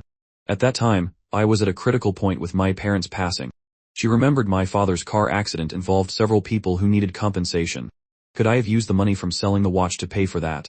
If that were true, she was the real monster. Mr. Liu didn't care about these details, his main concern was me entering their family. He asked again, so you still want to be with him? Even though your mother doesn't like him now. That watch holds sentimental value. The fact that he could sell it makes me uncomfortable. Mrs. Liu was also unhappy. Liu Ruian felt a bit cornered. She hadn't dared to tell her family precisely, because she was worried her mother would dislike me over this. If her mother didn't approve of our relationship, her father probably wouldn't support it either. But she was stubborn and couldn't bring herself to curry favor with them for my sake. Remembering Liu Yichen's words, the watery soup and 2 hard buns, the bone broth she had for lunch turned in her stomach. She wouldn't let me be wronged anymore. Yes, Liu Ruian said in a low voice. Mom, I'm sorry. If you want to be angry with me. None of this has anything to do with Nianshu. He can't be wrong. She knelt before Mrs. Liu. Mom, I'm sorry. I was the one who lost Grandpa's watch. If you want to blame someone, blame me. Please don't blame Nianshu. At that time, both his parents passed away, and he had a huge debt to pay. He had no other choice. Liu Yichen suddenly looked up and hugged his mother's arm, coaxing her. Mom, Grandma's memento is important, but he saved Sis's life. Let's call it even, okay? Besides, he's been with Sis for all these years, and has had a great influence on her.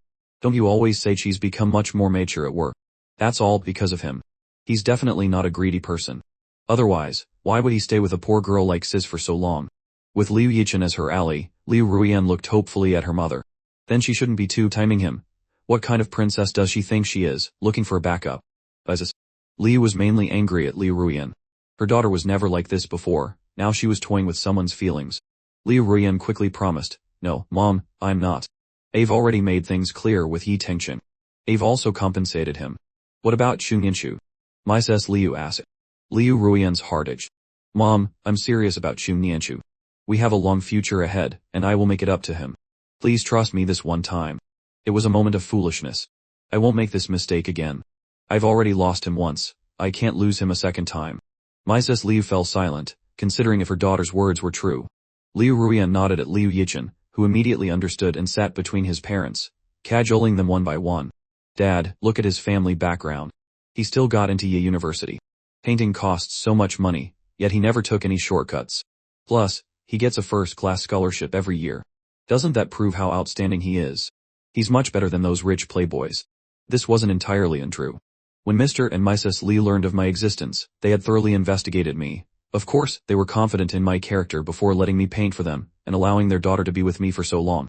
They just didn't know about the watch or how harshly their daughter had treated me. "And look at that Yi Tengchen," Liu Yichen continued. "When Sis was poor, did he show any interest? Now that she's changed her appearance, he's all over her, not even caring that she has a boyfriend. His character is far worse than Brother Nianxu's. I hate third parties the most."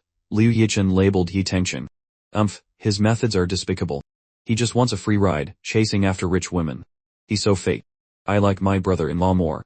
If you're really concerned about Grandpa's watch, then just have Sis and him give you a few grandchildren later. Then you'll be a grandma. Our family has a rule that grandmas have to buy watches for their grandchildren. Just think of it as giving it to your grandchild. Why make things so difficult?" He grew bolder as he spoke, shielding Liu Ruian. "By then, one watch won't be enough to go around. You'll have to prepare many more." Liu Ruian quickly nodded. "That's right, Hiniju and I will have many children. However many you want, we'll have that many." For now, the priority was to appease the elders. She'd apologize to her little brother later. He joked, "After all that, he doesn't even know. Or were you just that terrible before? I don't believe this story got so twisted." "Nonsense," Mr. Liu snorted coldly. "A girl speaking so recklessly. What won't she say next?" Women were soft-hearted, easily fooled by their two children together. He wasn't like that. He had never considered this a big deal. Mrs. Li looked at her husband. "It's up to you." Mr. Liu relented. "I won't pursue the matter of the watch. I can overlook it. Consider it your thank you gift. It should have been given by your grandfather to your husband anyway. You can think of the watch as having been given to your future son-in-law. But you must guarantee that it is, without a doubt, Xu Nianxu. I have no opinion on you having many boyfriends, but timing in a relationship is not allowed in our family." Mrs. Liu added, "You must cut off those messy relationships immediately. If you're not careful, I'll have your father take his belt to you." The thought of her father's belt made Liu Ruian shiver. She nodded vigorously. Seeing the matter settled, Mr. Liu stood up to leave. Liu Ruian suddenly relaxed, her knees giving way as she fell forward into her mother's embrace. With both children acting cute, Mrs. Liu's heart softened, and she let it go. "Mom, when you meet Nianxu, you'll definitely like him. He's well-behaved, hard-working, and ambitious. He's exactly the type of person you like. You have to bring him here for me to meet him," Mrs. Liu conceded. This was probably the last time her daughter would beg her like this. She already had a boyfriend, perhaps it wouldn't be long before she got married. Although she was sad, she was more upset about her daughter's indecisiveness. Liu Ruian nodded. "I'll bring him home soon. Mom, can I ask him to tutor me?" Liu Yichen seized the opportunity. "Actually, it's Wenking whose grades have slipped. She wants him to tutor her, and I want to study with her." This was the real reason. Meng Wenking had neglected her studies because of Yi Tengchen. Now she wanted to get serious and needed to catch up. Liu Yichen, as her classmate, would study with her as a cover. I needed the money, and tutoring wasn't tiring. It was a win-win situation. My character was guaranteed, so Mr. and Mrs. Liu found it feasible. Liu Ruian thought this was a great idea. This way, I wouldn't have time to work at the bar at night. It was beneficial for both of us, and she definitely supported it. That night, after her parents had gone to bed, she knocked on Liu Yichen's door. He was in his baggy pajamas, reporting the situation to Meng Wenking. They were celebrating when the knock interrupted them. He opened the door to see Liu Ruian leaning against the doorframe. "Sis, why aren't you asleep so late? Did that kick knock some sense into you? Or did it knock you so hard you finally woke up?" Liu Ruian ignored his rude comment. She handed him 2 stacks of cash. "Here's 200,000. Half is for your spending money this month. The other half is for your brother-in-law. Figure out a way to mix it into the tutoring fees without him finding out. From now on, when you and Wenking go out, remember to bring me along." With his sky-eye pride, he definitely won't use the card I gave him. Oh, and one more thing, schedule the tutoring sessions for weekends after 8 p.m. That way, he'll be forced to quit his job at the bar. Painting during the day and tutoring at night, that's a normal part-time job for a student.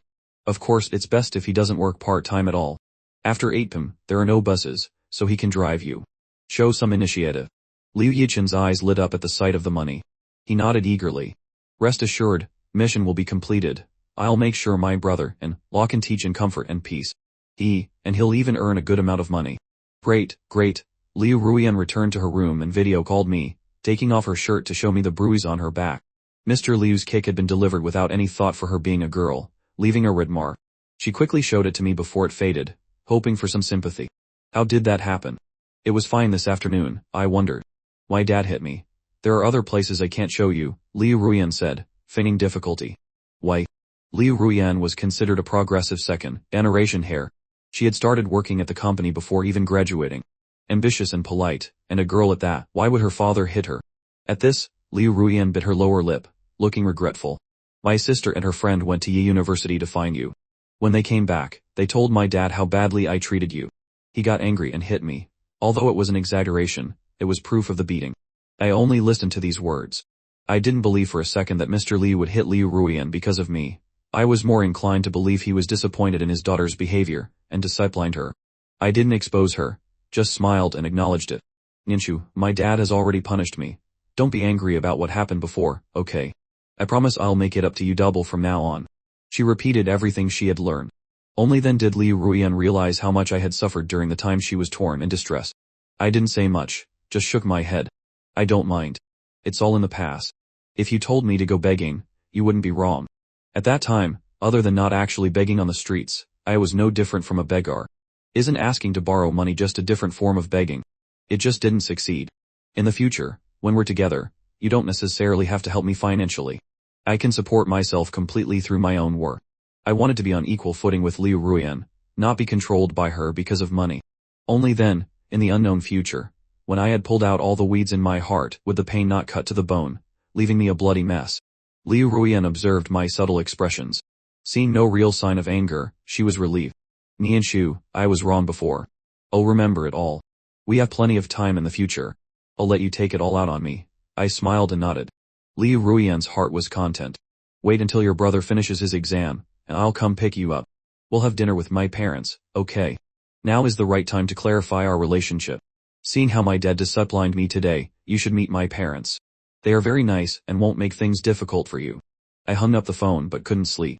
I had never met Mr. Liu, but from what others said, he was an upright businessman from a humble background who, together with Mrs. Liu, built a company from scratch.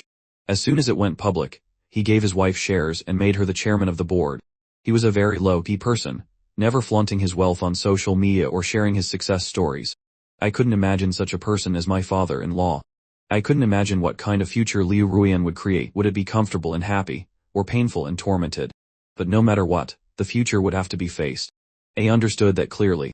During the college entrance exams, Xu Wufan had his cast removed early. Liu Ruian sent someone to help him during the 2 days of the exam. On the second day, after the exam finished, I had to go back to work. Liu Ruian waited outside the exam hall and took Xu Wufan home. The three of us had dinner together before she and I returned to High City. On the way back, Liu Ruian drove, looking straight ahead.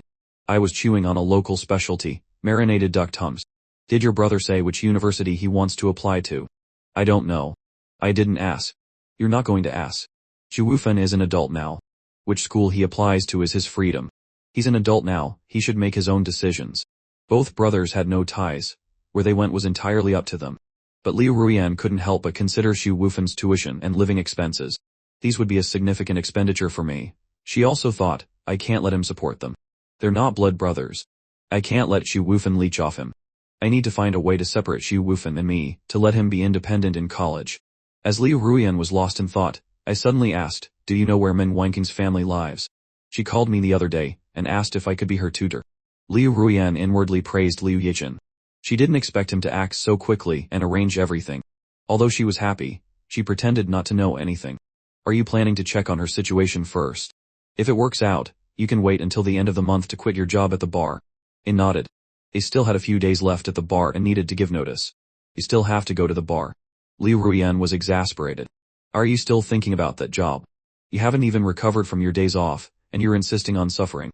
She tried to persuade me, can you not go to the bar anymore? Rest for 2 days to build up your energy for tutoring. The staff there changes so quickly. If you say you're leaving today, you can get your salary and go immediately. We're not short on these few days' pay. Muir is your closest acquaintance there. Your commission from her clients is now yours. If you quit now, you can definitely get it, and maybe even a bonus. What she said wasn't unreasonable. I thought, if tutoring Manhwa could earn me nearly 20,000 a month, I could rest a bit and focus on teaching. Staying up all night at the bar wasn't a long-term plan. Plus, tutoring Manhwa would be a long-term commitment that required mental focus. I couldn't be distracted. Let me think about it. Seeing me waver, Liu Ruyan pleaded softly, after all, I'm a woman. You might not care what others think of you, but I'm your girlfriend. Muir and the others have laughed at me so much I can't even lift my head. It's not safe there either. For my sake, please don't go to the bar anymore, okay? She didn't dare say she had already promised them I wouldn't be coming back. She was afraid I would feel she was interfering too much in my life. But this job isn't something a student of the arts like you should be doing. In the future, you can go to the art studio during the day and tutor girls like Manhwa at night. That way, I'll be at ease. More importantly, I think you'd be a good teacher. The income is stable, there are no troublesome issues, and the pressure isn't high. It would be best if, after a while, you stopped going to that woman's studio too. I know women best. I can tell from one look that she's interested in you. Please, Liu Ruyan begged, give me some face. Can we not go to the bar? As soon as she finished speaking, I stuffed a half-bitten duck tongue into her mouth. Liu Ruyan chewed on the duck tongue, thinking I had agreed. I was purely annoyed by her nagging, and wanted to shut her up. I'd already promised him. What more does he want? Liu Ruyan had many questions but couldn't ask. After thinking for a long time, she decided not to say anything more. Whether those things were true or not, in my eyes, they were probably all her debts from the past. It was better not to mention them. Let the past be the past. She would use the rest of her life to make up for her past mistakes. That evening, I returned to the dormitory, bringing many snacks from my hometown. Shen Yuyu, for once, didn't show her disgust and took a few pieces to eat, but her mouth was still sharp. Oh, the iron rooster is finally plucking its feathers. I didn't respond, completely unaffected by her, and cheerfully told her to have more. Shen Yuyu felt I was up to something, thinking I wanted to fatten her up. Wang Zhuoyan and Xu Yan looked at each other and said, Xu Nianshu, now that you and Liu Ruyan have made up, shouldn't you publicly declare your sovereignty? They had seen Liu Ruyan bring me back to school that day. At the west gate, I didn't let her come in. We were still as discreet as before, keeping our distance in front of others, not even holding hands. They all knew we had been together for 3 years, but the people at school didn't. These past few days, Yi Tengchen's roommate had been shamelessly bragging everywhere that Yi Tengchen was dating a rich young lady from High City. If Liu Ruyan and I continued to be so secretive, would it bring me trouble? I shook my head. I had no such thoughts for the time being. The next morning, I received a call from Caillou. He was very enthusiastic, inviting me for barbecue today. Tonight, he would go with me to Liu Ruyan's house for dinner. Liu Ruyan and I had arranged yesterday to go to her parents' house, but we got back late, so we changed it to today. I didn't know how Caillou knew about today's plans. Just the fact that he wanted to interfere in my private affairs like this made me admire his thick skin. What did my meeting with Liu Ruyan's parents have to do with him? Even if it did, it wasn't his turn to get involved. I hadn't bought new clothes in a long time. For my first meeting with Liu Ruyan's parents, I needed to buy 2 decent outfits and get a haircut. My fashion sense was average, so I specifically asked Li Yan for advice. This morning, the whole dorm went to the shopping mall. The boss was straightforward, including the cost of Liu Ruyan and her friends' drinks in my share, giving me an 18 commission. Professionals got an extra 2 points. At first, I didn't know where this income came from, but after each of Liu Ruyan's friends came, I had an extra income, and I understood. Knowing I was going to Liu Ruyan's house tonight, Li Yan and the other 2 unanimously decided to go to an expensive mall to help me pick clothes. I went from actively buying clothes to passively trying them on. Li Yan said meeting the girlfriend's parents was different from a date. Of course, I had to dress formally. A family like Liu Ruyan's had already thoroughly investigated Xu Nianshu. They weren't short of money, and didn't need a set of clothes to impress them. Being too formal would make them feel insincere. Li Yan vetoed everyone's choices. He dusted off his hands, picked out a few rather casual shirts and jackets for me, and then took me downstairs to look at men's accessories. Wang Zhaoyan and Xu Yan thought it made sense and followed. He seemed to have a deep connection with this brand. The sales staff enthusiastically introduced us to their new products. I hadn't planned on buying anything, thinking Li Yan wanted to buy something, so I just tagged along. In the end, after much deliberation, Li Yan picked out 2 ties and told me to pay. I was completely stunned. Wang Zhaoyan and Xu Yang looked at Li Yan. Given his background and personality, he would never take things from others. What did this mean? Without even looking, Li Yan knew these guys were up to no good. He rolled his eyes in frustration and explained, Liu Ruiyan's younger brother likes this brand of clothing. Her father often wears this brand too. Are you planning to go to their house empty-handed? Now is the time to be meticulous. Don't tell me you're planning to buy some fruit to bring along. I had indeed thought of that but didn't dare say it, or I'd get another lecture. I eagerly went to pay. Yu told me to put all the spending points on his card. It just so happened to exceed 1 million, which got him a limited edition lighter. Yu rarely showed such a gossipy side. Without a card now, these points would be wasted. I'll just exchange them for a lighter as my reward. When you become a big boss in the future, you'll have plenty of opportunities to get a card. Xun Anshu, what do you think of this lighter? He smiled. It's nice. You know I don't smoke, but if you like it, I can give it to you. The lighter Xun Anshu gave me is also from Yu. I only used it once. It's still in the drawer, untouched. Yu nodded and said no more. The silent interaction between the two left Wang Zhaoyan and Xu Yang completely bewildered. Fortunately, I broke precedent and treated them to coffee, and they forgot about it. Yu coldly led them to get coffee, ordering the most expensive items, costing me another 300 yuan. His excuse was that Xu Nanshu was about to marry into a wealthy family, and couldn't be too shabby. Wang Zhaoyan and Xu Yang followed Yu, eating without asking questions. While drinking coffee, Yu deliberately provoked me. This coffee isn't cheap. You have to give me a thank you gift, or I'll remember this favor for the rest of my life. My dad brought back 2 bottles of fine wine from a small southern city. Although not famous, Liu Ruiyan's dad loves it. You can take it over today, saving me a trip. Isn't this too much? I remember they're from the south. You only bring these things when visiting a new home. Yu raised an eyebrow. I didn't dare ask more. In the afternoon, when we got back to school, Yu took out 2 bottles of wine from his cabinet, wrapped in handmade bags with ink wash paintings, looking like ancient, elegant vases. He handed them to me. Just consider this my compensation for hiding the fact that I knew Liu Ruiyan from you before. At that time, I knew her identity but still helped her hide it from you. Back then, her father wanted to set her up with me. We met a few times, then she suddenly disappeared. When she reappeared, she was with you. By the time she knew, there was no longer a chance to explain. Wang Zhaoyan and Xu Yang were astonished. You knew Liu Ruiyan before. Yu nodded. People of their background always had countless connections. It wasn't strange to know each other. When I came to High City for school, my mother took me to meet Liu Ruiyan's family, and asked them to take care of me. So, Yu has always known about the Liu family's preferences. He always teased me for not understanding, for not being worthy of love. In fact, he wanted me to realize Liu Ruiyan's identity. Yu said, Xu Nanshu, I admit that on your birthday, I deliberately sent you to the mall to get the bracelet. I wanted you to meet Liu Ruiyan. At this point, Yu also had a headache. When he first came to Shanghai for school, his father took him to meet the Liu family. Since then, his father had always thought he and Liu Ruiyan were dating. A few days ago, his father asked about his progress with Liu Ruiyan. He really couldn't explain, so he devised a plan for me to accidentally discover Liu Ruiyan's identity. That way, Liu Ruiyan would have a nominal boyfriend, and his father would leave him alone for a while. If this led to them breaking up, it would be a short pain rather than a long one. Besides, you're so perceptive. Even if I told you, you wouldn't blame me. Yu advised me, you should secure your position in the Liu family now, or I'll laugh at you twice as much. Liu Ruiyan isn't someone you can just meet on the street. Now that you've met her, you have to seize the opportunity. Wang Zhaoyan and Xu Yang looked at each other, not understanding what these two were talking about. He nodded. The last time I coincidentally met Liu Ruiyan at the mall, I had already suspected Yu might know something. After Liu Ruiyan waited for me at the school gate, Yu recognized her at a glance. Obviously, it wasn't a coincidence. Now it seemed Liu Ruiyan had always refused to meet my roommates, probably because she knew of Yu's existence. Thank you. He was the one who teased me the most, but in reality, he also helped me the most. A few days ago, they said I might have to borrow money from Li Yan. He had been saving on food and drinks. Buying clothes and various gifts had cost a lot.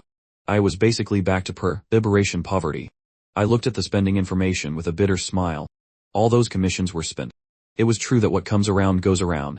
The gifts I bought for Liu Ruiyan's family were not cheap. Oh well, for a first meeting, I couldn't be too stingy. Liu Ruiyan finished work on time and came to the school to pick me up. She had wanted to spend the whole day preparing with me, but I refused and made her go to work. In the dorm, Li Yan styled my hair. I carried the bags and walked towards Liu Ruiyan. She was asked to wait for me at the east gate. When she saw me, her eyes lit up, and she smiled. My boyfriend is so handsome today. It seems Li Yan put in a lot of effort. Liu Ruiyan smiled gently, taking the bags. A quick glance told her Li Yan had a hand in this. She led me to the car. Good thing I prepared, otherwise I'd have to prepare again. I said, you and Song Ping deserve the most credit. These are all commissions from Song Ping's spending. Liu Ruiyan suggested, how about I book a restaurant another day, and treat your roommates to a meal? It's a common custom in college. When a roommate gets a boyfriend, the boyfriend treats everyone to a meal. Everyone is about to have their final exams. They probably don't have time. Let's talk about it later. In the dorm, everyone's elective courses are different, so the exam times are different. We can't get together for now. Wang Zhaoyang and Xu Yang still don't know your identity. I need time to explain. When we arrived at Liu Ruiyan's house, I saw a villa that only existed on T. The garden was neatly trimmed, with climbing roses on the walls reaching the gate. There was a fountain, sculptures, and green trees. Everything showcased the owner's exquisite taste. Mr. and Mrs. Li were dressed comfortably but hadn't lost their dignified air. They were waiting in the living room. When Liu Ruiyan and I entered, she introduced me, Dad, Mom, this is Zhu Nianchu. Mr. Liu looked imposing, tall and more dashing than the average middle-aged man. Mrs. Liu had her sharp business persona, appearing gentler and more virtuous at home. She took the gifts I brought, smiling. You're too kind. Why be so formal? In the future, just come home. Don't bring gifts. Having a meal together is what makes us happy. Mr. Li was in a very good mood, especially when he saw the gifts I brought. He immediately told the maid to hurry up with dinner and to prepare 2 bottles of good wine. It seemed I would have to have a few drinks with him tonight. I introduced him to Li Yan's father.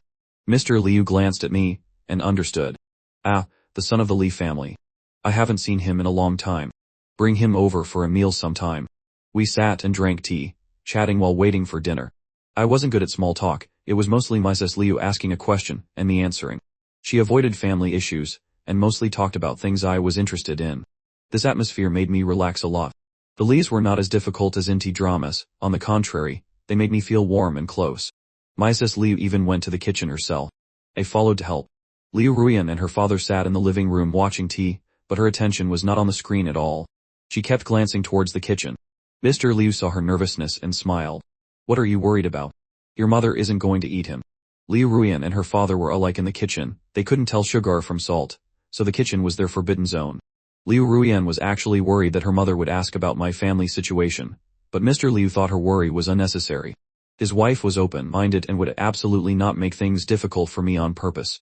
At 6 o'clock, Liu Yijin came home. Before he could even change out of his uniform, he ran in. Handsome brother-in-law, we meet again. Behind him was Men Wanking. Clearly, the driver had picked them up from school.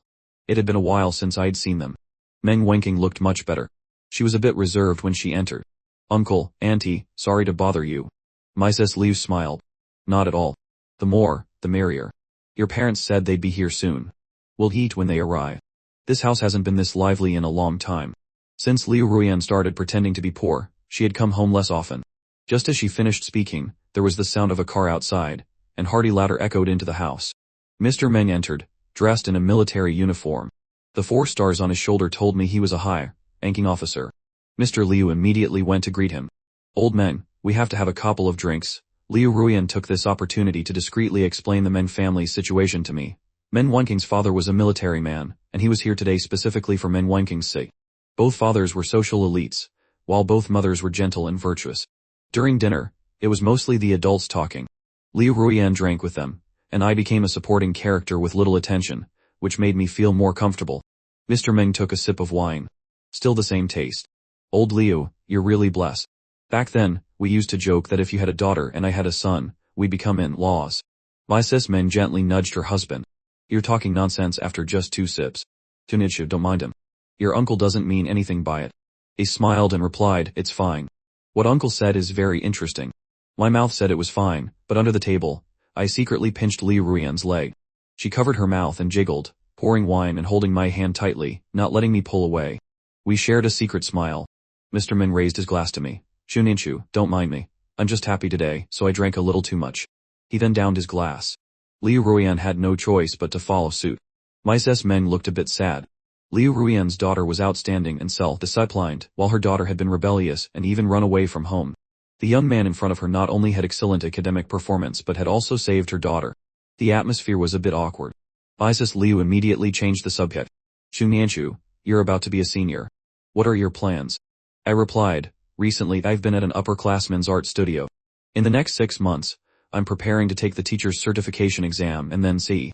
I had planned to go back to my hometown to be a teacher, but if I'm with Liu Ruian, that plan probably won't work. I'll have to make new plans. Mrs. Liu nodded with satisfaction. Being a teacher is good, but the competition here is fierce now. The pressure after graduation is not small. Have you thought about graduate school? I smiled and replied, I have, but the tuition is a bit high. My major is quite expensive, and my family's financial situation is average, so I've temporarily given up on that idea. Liu Ruian held my hand and smiled. Mom, Xunyanshum and I have already discussed it. I support him in getting his master's degree. He's already started preparing for next year's exam. I nodded along. To integrate into this elite family, the only thing I could rely on was the halo of a high education. The reason I could sit here and have dinner with them today was partly due to Liu Ruian and partly due to my academic achievements. Mrs. Liu and Mrs. Meng began their lecture. If you can study, of course, it's good. You just focus on your studies. Liu Ruian will help with other things. Wanking, Yichen, you two also have to learn from Xunianchu. Don't neglect your studies. The two complained loudly, and I finally breathed a sigh of relief. That night, the driver took me and Liu Ruian home. Mr. Liu separately gave me a gold bracelet. It wasn't any expensive jade, just a simple gold bracelet. He said it was left by Liu Ruian's paternal grandmother for her. Now he was giving it to me as a meeting gift. It couldn't be said that the Liu family didn't value gold. Liu Ruian's maternal grandmother's bracelet had a phoenix pattern, while her paternal grandmother's was the simplest gold bracelet. Thinking of her maternal grandmother's bracelet, I felt the need to explain things clearly. But Liu Ruian was drunk and fast asleep, and I couldn't wake her. I'd have to tell her later. After meeting Liu Ruian's parents, I returned to my busy routine. During the day, I went to Shumei's art studio. Every other day, I went to Men Wanking's house to tutor her, and Liu Yichen. I was quite busy. For a while, I didn't have time to go to Liu Ruian's house. Liu Yichen often brought things Mrs. Liu bought, always one portion for me and one for him, showing no favoritism. Liu Yichen's academic performance was decent. Men Wanking had missed a lot of content and needed to build her foundation from scratch, so the task was relatively heavy. Mrs. Meng was a military wife and a full-time housewife. Mr. Meng was usually away at the military base. Every time I came, Mrs. Meng prepared a lot of food for me, which made me feel a bit awkward. But tutoring at Liu Yichen's house made me even more constrained. My future parents-in-law were too kind, and I didn't know how to adapt. Occasionally, I would take them to a study room outside, in a coffee shop or a quiet study space. After class, Liu Ruian would drive over to pick us up. At Shumei's art studio, the high school students had all graduated, and one after another, good news came in. Quite a few got into Ye University, and would be my juniors. The studio could take a break for a few days. Shumei gave me a break during the summer vacation, only needing me to come on weekends. Life really seemed to be getting better. I had saved up some money, and was getting used to socializing. Liu Ruian and I tacitly avoided talking about the past, as if those unpleasant things had never happened. I found that I was suitable to be a teacher. My current goal was to focus on preparing for the master's exam. On the day of the college entrance exam results, I didn't ask Ji Wufan how he did. I had done what I could. The rest of his life was up to him to decide. I was fully focused on preparing for my final exams, shuttling between the art studio and the library every day. That day, Men Wanking and Liu Yichen came to the school to find me. I took them to the library to study. Liu Ruian came to pick us up, and we had dinner together. Men Wanking and Liu Yichen argued about what to eat. I had no opinion, anything was fine. In the end, after arguing for a long time, they couldn't decide. Liu Yichen saw that I was remaining neutral and had to go to Liu Ruian. Now's the time to test if we're real siblings. Do you like barbecue? Men Wanking wouldn't be outdone. She pulled me and started promoting a newly opened Japanese restaurant, describing the ingredients in detail. Since she started hanging out with the Liu family, her mother had specifically told her not to take advantage of her relationship with Liu Ruian too much, so she mostly talked to me. Liu Ruian threw up her hands and said the decision was mine. I wanted to say let's go to the school cafeteria, but seeing their expectant faces, I really couldn't bring myself to say something so cruel. So I decided on Japanese food. Actually, I really wanted to eat seafood. Men Wanking and Liu Yichen's eyes lit up. They had already revised my story from a torturous love affair to female Seo and the Prince Charming. They discussed it with great enthusiasm. Liu Ruian looked at the two bickering, and said helplessly to me, "It seems it's better to have a daughter in the future. Quiet and not noisy." I retorted, "You're overthinking it." Liu Ruian didn't ask what I meant by her overthinking. Who said it has to be a daughter? It's best to have one boy and one girl. A few more would be fine too. She would fully cooperate. What should we name them? Same as my name. After dinner, it was a bit late, so I couldn't go back to the dorm. Liu Ruian took Men Wanking and Liu Yijin home first, then we went back to her apartment. I showered, changed, and lay on the bed reading. Liu Ruian came over with an invitation and handed it to me. The day after tomorrow, Shen Yuyu and Kaiyu are getting engaged. She specifically brought the invitation today. If she was only inviting Liu Ruian, there was no need for an invitation. A simple call would have sufficed. This invitation was clearly to give me face. Of course, inviting me and Liu Ruian was just a formality. Kaiyu was inviting me. Did he think I was an idiot? I frowned, flipping the invitation over. The crimson paper had gold-stamped letters with my name, the time, and the location of the wedding. The day after tomorrow was a weekend. I placed the invitation on the nightstand, took out my phone, and scrolled through a shopping app. After thinking for a moment, I still said, I'm not going. Refusing to see Kaiyu was the biggest concession I could make to Liu Ruian. I wanted to say, you shouldn't go either, but she was her best friend. It wouldn't be appropriate for Liu Ruian not to go. Besides, I no longer had the right to dictate Liu Ruian's actions. Going or not was her freedom. Liu Ruian didn't understand. Not going. Do you have something you can't get out of that day? Didn't you say you haven't been busy lately? I retorted, it's not that I have something to do, I just don't want to go. I can't be friends with Kaiyu. Kaiyu had recently used the excuse of his engagement to show goodwill to me several times. Every time he asked me out, I remembered the belittling words he had said about me in front of Ye Tengchen. I had nothing but my thick skin to get by. I couldn't be like Kaiyu, who could be friends with anyone, nor did I want any relationship with such a person. But Liu Ruian clearly didn't understand, thinking I was antisocial. Nianshu, Liu Ruian reasoned with me, I only have a few friends. Shen Yuyu is the first among them to get married. I've already accepted the invitation. At least, I have to show some respect. Please try to make time that day. We can arrive a little late, show our faces, have a meal, and then leave. What important thing could you possibly have that you can't spare a little time? Liu Ruian leaned against me, holding my hand and gently massaging it. She tickled me on one side and whispered, they all know you and I are together. If I go alone that day, won't Song Xia and the others laugh at me? I know you want to punish me, but at least give me some face outside. Right now, I won't resist whatever you want to do. She lay down in a star shape, her face full of I won't resist, come and get your revenge. I was ticklish and couldn't stand her antics, so I had to concede. It's not that I don't want to go. It's just that my aura of poverty is too strong. You can smell it from 10 miles away. I know my place. I don't want to pollute their engagement atmosphere. Hearing this, Liu Ruian understood. She sat up abruptly and asked, who said that? Shen Yuyu or Kaiyu? They have some nerve to say that about you. I shook my head. Go ask them yourself. Maybe my status doesn't match your friends. I'm still not going, so I don't lose face. I turned my back to her and said no more. Liu Ruian wanted to ask more, but those words were truly hurtful to one's self-esteem. It wouldn't be good to make me repeat them. She knew my stubborn nature. I was an honest person and wouldn't wrongly accuse someone. It must have been Shen Yuyu or Kaiyu who said something bad about me that I overheard. She knew a little about Shen Yuyu. She was also an outsider like me and wouldn't say such things. The high probability was that Kaiyu said it. Liu Ruian was so angry she gritted her teeth. Giving him face, and he doesn't want it. What a piece of work. On Friday, Liu Ruian was at work with Shen Yuyu all day, discussing a project. She didn't ask Shen Yuyu who said those words. Shen Yuyu was happy and busy receiving congratulations from colleagues and didn't notice Liu Ruian's abnormality. On Saturday morning, Shen Yuyu's phone rang constantly. Liu Ruian didn't answer. I was focused on my final exams and paid no attention to these things. At 11 o'clock, Shen Yuyu stopped calling and switched to sending messages on WeChat and other platforms. Liu Ruian was so annoyed by the phone that she answered one of Shen Yuyu's calls and said, I'm used to being with a country bumpkin. The smell of poverty is too strong. I'm not worthy of attending your party. Then she hung up and turned off her phone. As soon as she said this, Shen Yuyu was stunned. They were fine yesterday, why the sudden change? Did Liu Ruian misunderstand something? Or did something happen that she didn't know about? When Song Xia heard that Liu Ruian wasn't coming today, she immediately wanted to leave without even giving a decent excuse. As soon as she left, those who followed her also left one by one. Shen Yuyu had no mind to entertain guests and hurried to find Kaiyu to ask what was going on. Hearing Liu Ruian's attitude, Kaiyu's face turned pale. He quickly confessed that on the anniversary of Liu Ruian's parents, he had said some belittling things about me to please Ye Tengchen. Could someone have heard it then and told me to curry favor? No wonder he was so kind to me, and I ignored him. On this side, Shen Yuyu was even more upset. She had grown up with Liu Ruian, but her family background was not as good. Now she worked at Liu Ruian's company. Because she was a best friend, Song Xia and the other princesses gave her some face. Otherwise, she was just a beggar from out of town.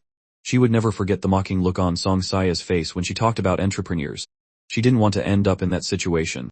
Now my status was different. Her fiend had called me a poor country bumpkin. Even an ordinary person couldn't stand it, let alone me. Caillou was terrified and at a loss. What should I do now? He won't answer my calls to apologize. His words were equivalent to telling his boss that he had insulted her husband. Would it affect his job? Caillou was a local and had his pride, but now his future was very likely to be ruined because of that pride. Shen Yui was helpless. What can we do? Entertain the guests first. After it's over, you go apologize to him. She was also at fault. She was the one who told Caillou about the conflict between me and Liu Ruian, indirectly causing him to think Liu Ruian didn't value me and say the wrong thing, which was overheard by someone new. Caillou nodded, forcing a smile, and went out to entertain the guests with Shen Yui. The entire weekend, Liu Ruian stayed by my side, studying. Through the large glass wall of the library, as I was bathed in the warm light, Liu Ruian sat beside me, reading company reports. Occasionally, when she got tired, she would turn her head and see me wearing headphones, listening to an English audio. She suddenly felt that this was how I should be, not running around for a living. Compared to the peace and harmony on our side, Shen Yui and Caillou were not so comfortable.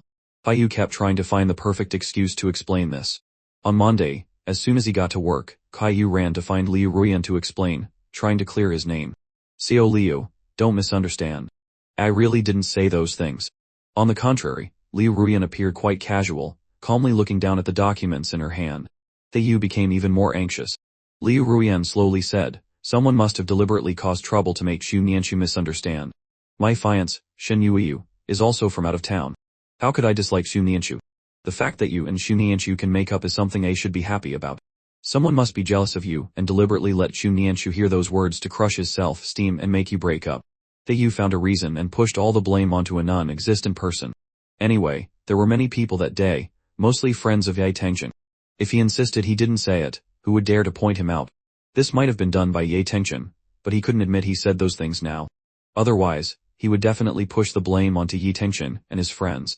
Caillou's voice was a bit low, with a hint of unease. Although his tone was calm, it exuded a kind of oppression that made people feel sorry for him, as if he was trying to suppress his grievances. The stubbornness characteristic of local men, yet revealing a few subtle weaknesses. Liu Ruian didn't believe a word he said. Those words must have been from Caillou. I wouldn't wrongly accuse someone.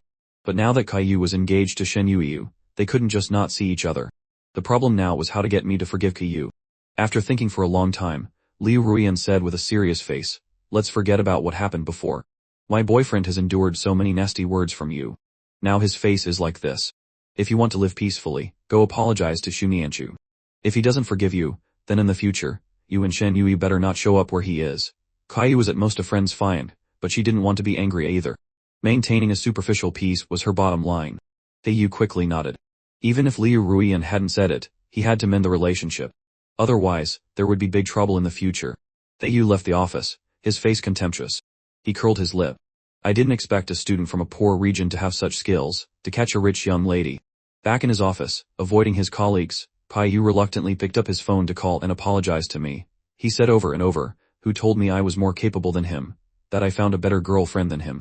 He had investigated thoroughly. Liu Ruian's parents had accepted me, and were particularly satisfied. I was pushing my luck. I must be very arrogant now, wanting revenge. Thinking of his poor in-laws, Caillou felt even more contempt. He and Shen Yui were engaged. Shen Yui was even Liu Ruian's best friend. Why did no one from Liu Ruian's family come to their engagement? What a useless bunch. Thinking of this, Caillou became even angrier. A beggar from the countryside asking for money, saying he wanted to build a house in his hometown. He didn't even have a decent set of clothes and had to wait for him to buy them. His wedding was filled with the stench of poverty, because of them. If it weren't for his mother providing them with formal wear, he wouldn't have spent a penny. His mother was right. Poor people were disgusting. They had never seen the world. In the future, he had to watch the family's money closely and not let Shen Yui take it back to help her poor relatives. These poor relatives had been here for 2 days and still wouldn't leave. After venting his dissatisfaction with Shen Yui's poor family, he cursed me and Liu Ruian, hoping we wouldn't last and that Liu Ruian would dump me soon. Caillou's heart felt more balanced. He picked up his phone, ready to call me. Now that Liu Ruian had spoken, he believed he was in the clear. I would have to give in sooner or later. Even if I didn't want to, I had to smile at him for the sake of the Liu family's face. Otherwise, I would be narrow-minded and unworthy, not to mention I was a student who hadn't entered society yet. He was confident he could fool me. On my side, I was busy with final exams and ignored Caillou's calls. I wanted to block or delete him, but for Liu Ruian's sake, I didn't. Unexpectedly, Caillou was relentless. He kept calling when I didn't answer. Annoyed, I walked out of the library to answer the phone. Hey you, if you bother me again, I'll repeat exactly what you said in front of Ye Tenching to Liu Ruian. And I'll tell her it was on her parents' anniversary. I heard those words with my own ears. If I twisted Caillou's words just a little, Liu Ruian wouldn't let him off. Caillou was speechless. He had had a few drinks that day and said a lot, even revealing all of Liu Ruian's secrets.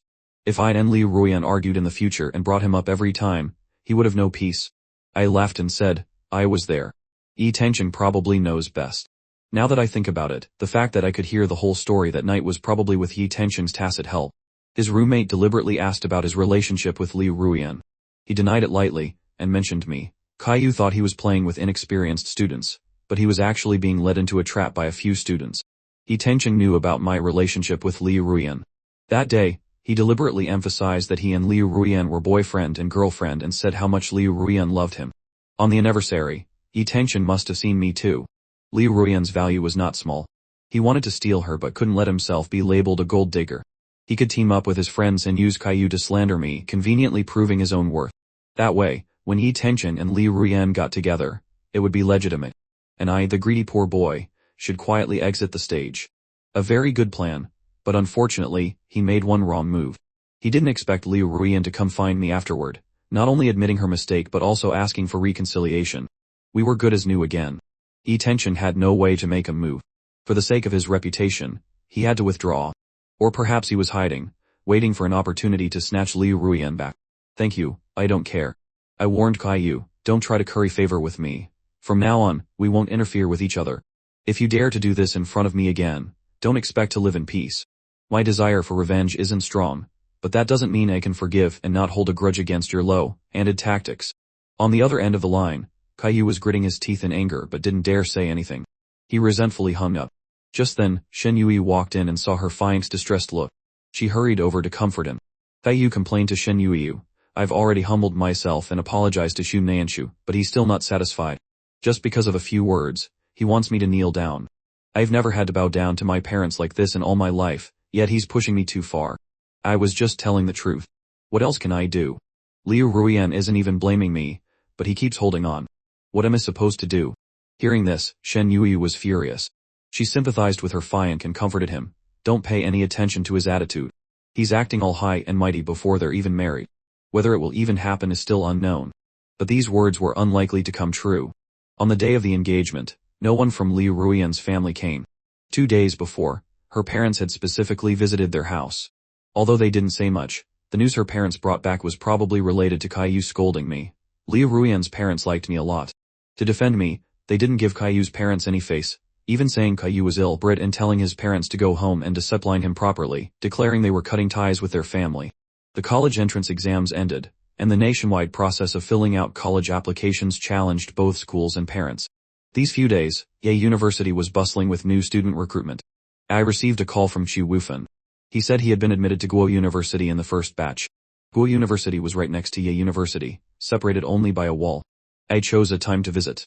Next door was the most prestigious university in the country, which had trained many military talents. Guo University had a completely different atmosphere from the artistic vibe of Ye University. It was filled with a strong sense of testosterone. Young men in military uniforms walked in neat rows everywhere. Soon, Chu Wufan would be one of them, a core force in building the country's future. I suddenly felt emotional. We had all grown up. Liu Ruian was waiting for me at the gate. We had a date. She took me to a very private restaurant. It was said to be the successor of the Imperial Kitchen. The guests here were all rich and powerful. The restaurant was styled after a delicate Jianmen garden. The flowers were meticulously cared for, with a refined Chinese garden style. Trees separated the spaces, creating private areas. The sound of Jianmen music echoed in the courtyard. The waiters all wore long gowns. The service was unhurried and steady, making one feel as if they had returned to the Republican era, enjoying a leisurely afternoon with close friends, chatting and drinking tea. I followed Liu Ruian along a small path. I could faintly hear people talking, mostly about business, with some ambiguous phrases I didn't understand. But I knew these were things that couldn't be said directly. There were also a few familiar celebrity faces. Seeing Liu Ruian leading me, she was even protective, carefully watching my step. Everyone pretended not to recognize her. After some entertainment industry scandal, many big deals were settled here. Liu Ruyan had booked a private room. After ordering, we had tea first. A handsome young tea master performed the tea ceremony with exquisite movements. I was mesmerized for a moment. The aroma of the tea was indeed as good as its reputation. Even a man like me was slightly moved. The waiter brought hot water and towels. After rinsing her mouth and wiping her hands, Liu Ruyan asked, how did Xu Wufan do on his exam? As he filled out his application. He nodded. His score was quite good. A few universities even called to discuss recruitment a few days ago. The waiters served the dishes. Liu Ruyan poured tea for me. After all the dishes were served, she asked the waiter to leave. She had something to say. The waiter was very tactful, leaving a large pot and a small pot, leaving only the two of us. Liu Ruyan spoke first, her voice choked with emotion. Nianchu, I'm sorry for making you sad these past few days because of those unnecessary misunderstandings. I've told my parents everything. They understand and hope you'll be their future son-in-law. I didn't want to hide it any longer and replied, I'm sorry too, for hiding a secret from you for so long. About your grandfather's watch. The day you had the car accident, I didn't have enough money for the hospital fees. I had no choice but to sell it so the doctor could operate on you. As time passed, I forgot about it and didn't tell you, which caused many misunderstandings between us. Liu Ruyan burst into tears. So you sold the watch to save me, not to pay off your brother's debt. I'm sorry, I misunderstood you and Xu Wufan. I gently comforted her. It's okay. Everything is clear now. We understand each other better, love each other more, and most importantly, both our families have forgiven us. Don't cry anymore. We had been through tough times together. Now, we will be truly happy. Will you marry me? Yes, I will, Liu Ruyan sobbed, gently kissing my lips. I smiled, a smile as bright as the sun, chasing away the tears on her cheeks. I held her face in my hands, my eyes full of love. I love you, Liu Ruyan, my deep voice echoed in the quiet space, like a solid promise. No matter what challenges life threw at them, they always believed that as long as they had each other, they could overcome anything.